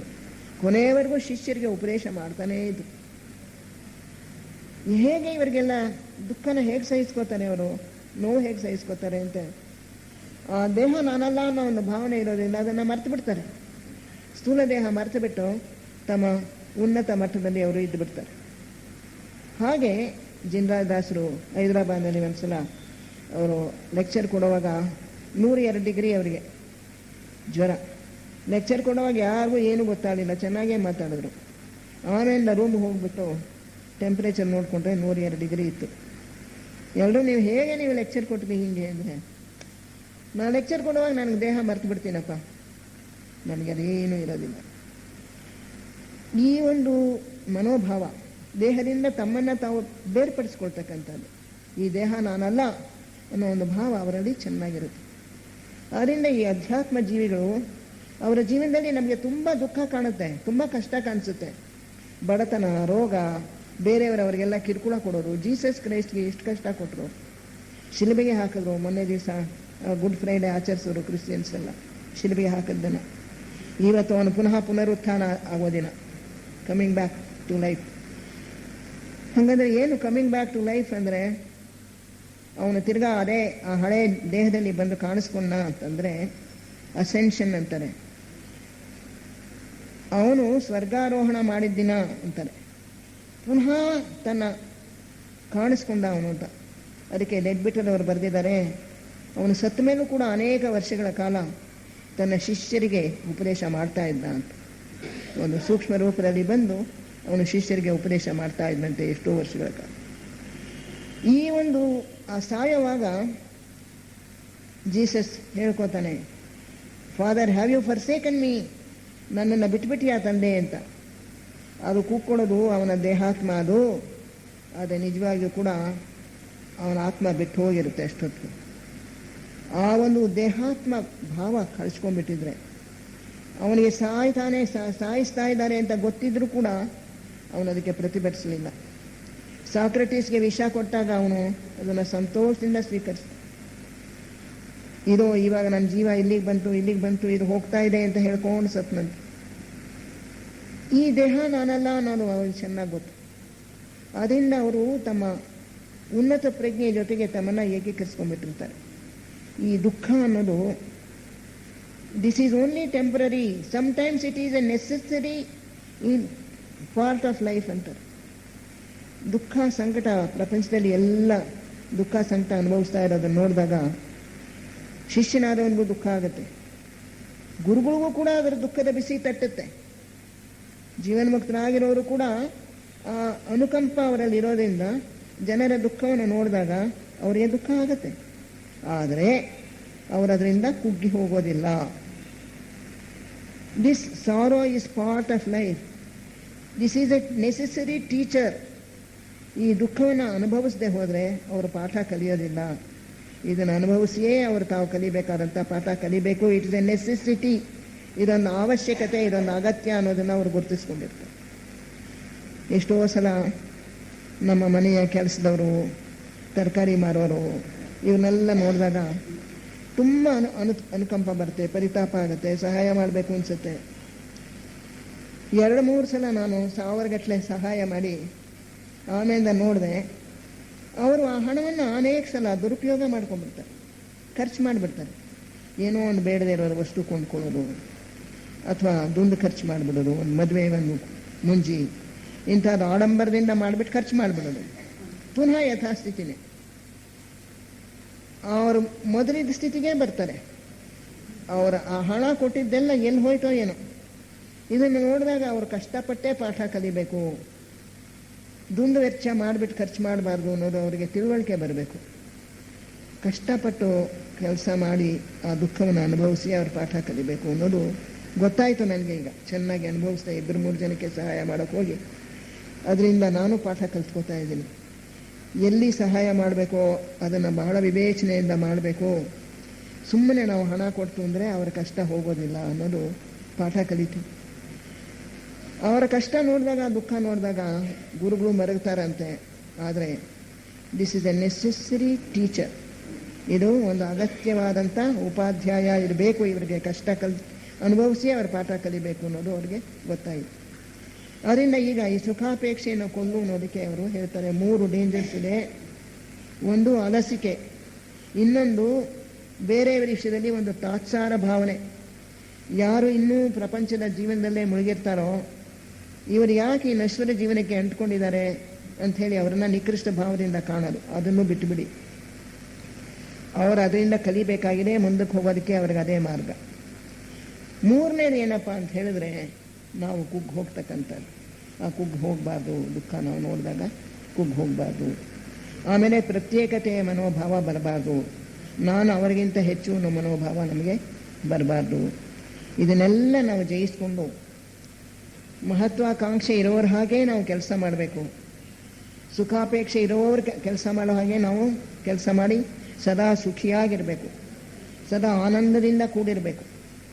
ಯಾಕೆಂದರೆ ಭಗವಂತನ ಸ್ವರೂಪವೇ ಆನಂದ. ಆದ್ದರಿಂದ ನಾವು ಕೂಡ ಆತ್ಮನಲ್ಲಿ ಆನಂದ ಸ್ವರೂಪರೇ. ಆ ಆನಂದವನ್ನು ನಾವು ನಮ್ಮ ಜೀವನದಲ್ಲಿ ಇಳಿಸ್ಕೋಬೇಕು. ಎಂಥ ಕಷ್ಟ ಬಂದರೂ ಕೂಡ ನಾವು ಹಸನ್ಮುಖಿಗಳಾಗಿರಬೇಕು. ಈ ದೇಹಾತ್ಮ ನಾನಲ್ಲ ಅನ್ನೋ ಒಂದು ಭಾವವನ್ನು ನಾವು ಭದ್ರವಾಗಿ ಕಚ್ಕೋಬೇಕು. ಅದನ್ನು ಅನಂತರ ನಾವು ಕೆಲಸದಲ್ಲೇ ನಿರತರಾಗಿರಬೇಕು, ಕಷ್ಟಪಟ್ಟು ಕೆಲಸ ಮಾಡಬೇಕು. ಮಹತ್ವಾಕಾಂಕ್ಷೆ ಇರೋರು ಕೆಲಸ ಮಾಡೋ ಹಾಗೆ ಮಾಡಬೇಕು. ಯಾವುದಕ್ಕೋಸ್ಕರ? ಈಶ್ವರನ ಯೋಜನೆಯನ್ನು ಕಾರ್ಯಗತ ಮಾಡೋದಕ್ಕೋಸ್ಕರ. ಅವನೇ ಏನು ಒಂದು ಯೋಜನೆ ಇದೆ ಅದನ್ನು ನಾವು ಕಾರ್ಯರೂಪಕ್ಕೆ ತರೋದಕ್ಕೋಸ್ಕರ ನಮ್ಮನ್ನು ನಾವು ಅರ್ಪಣೆ ಮಾಡಿಕೊಳ್ಬೇಕು. ಆ ಭಗವಂತನಲ್ಲಿರ್ತಕ್ಕಂಥ ಒಂದು ಪ್ರೇಮ, ಆ ಭಕ್ತಿ, ಅವನೇ ನಾನು ಎಂಬ ಒಂದು ಮನೋಭಾವ ನಮ್ಮನ್ನು ಕೆಲಸಕ್ಕೆ ಪ್ರೇರೇಪಿಸಬೇಕು. ಆದ್ದರಿಂದ ನಮ್ಮನ್ನು ನಾವು ಅರ್ಪಣೆ ಮಾಡಿಕೊಂಡು, ಭಗವಂತನ ಕೆಲಸಕ್ಕೆ ಅರ್ಪಣೆ ಮಾಡಿಕೊಂಡು, ಮಹತ್ವಾಕಾಂಕ್ಷೆ ಇರ್ತಕ್ಕಂಥವರು, ಸುಖಾಪೇಕ್ಷೆ ಇರೋರು, ಜೀವನದ ಮೇಲೆ ಆಸೆ ಇಟ್ಕೊಂಡಿರ್ತಾರೋ ಅವ್ರು ಹೇಗೆ ಕೆಲಸ ಮಾಡ್ತಾರೋ ಅಷ್ಟೇ ಮಟ್ಟಕ್ಕೆ ಇನ್ನೂ ಚೆನ್ನಾಗಿ ದಕ್ಷತೆಯಿಂದ ಕೆಲಸ ಮಾಡಿ ಆ ಕೆಲಸವೆಲ್ಲ ಭಗವಂತನಿಗೆ ಅರ್ಪಣೆ ಮಾಡಬೇಕು. ಆ ಅರ್ಪಣಾ ಮನೋಭಾವದಿಂದ ನಾವು ಕೆಲಸ ಮಾಡ್ತಾ ಹೋದರೆ, ಕರ್ಮದ ಫಲದಲ್ಲಿ ಆಸಕ್ತಿ ಇಲ್ಲದೆ ನಿಷ್ಕಾಮದಿಂದ ಸಂಪೂರ್ಣವಾಗಿ ಅರ್ಪಣಾಭಾವದಿಂದ ನಾವು ಕೆಲಸ ಮಾಡ್ತಾ ಹೋದರೆ, ಆಗ ನಮ್ಮಲ್ಲಿ ನಿಜವಾದಂಥ ಆನಂದ, ಶಾಂತಿ ನೆಲೆಸುತ್ತೆ. ಆಗ ನಾವು ನಿಜವಾಗಿಯೂ ಕೂಡ ಹುಟ್ಟಿದ್ದಕ್ಕೆ ಸಾರ್ಥಕ. ಆ ಭಗವಂತನ ಕಿಂಕರರಾಗಿ ನಾವು ಈ ಪ್ರಪಂಚದಲ್ಲಿ ಜೀವನ ಮಾಡ್ತೇವೆ, ಆದರೆ ಅದಕ್ಕೆ ಅಂಟ್ಕೊಳ್ಳೋದಿಲ್ಲ. ಇಂಥ ಒಂದು ಗುರಿಯನ್ನು ನಾವು ಇಟ್ಕೊಳ್ಬೇಕು.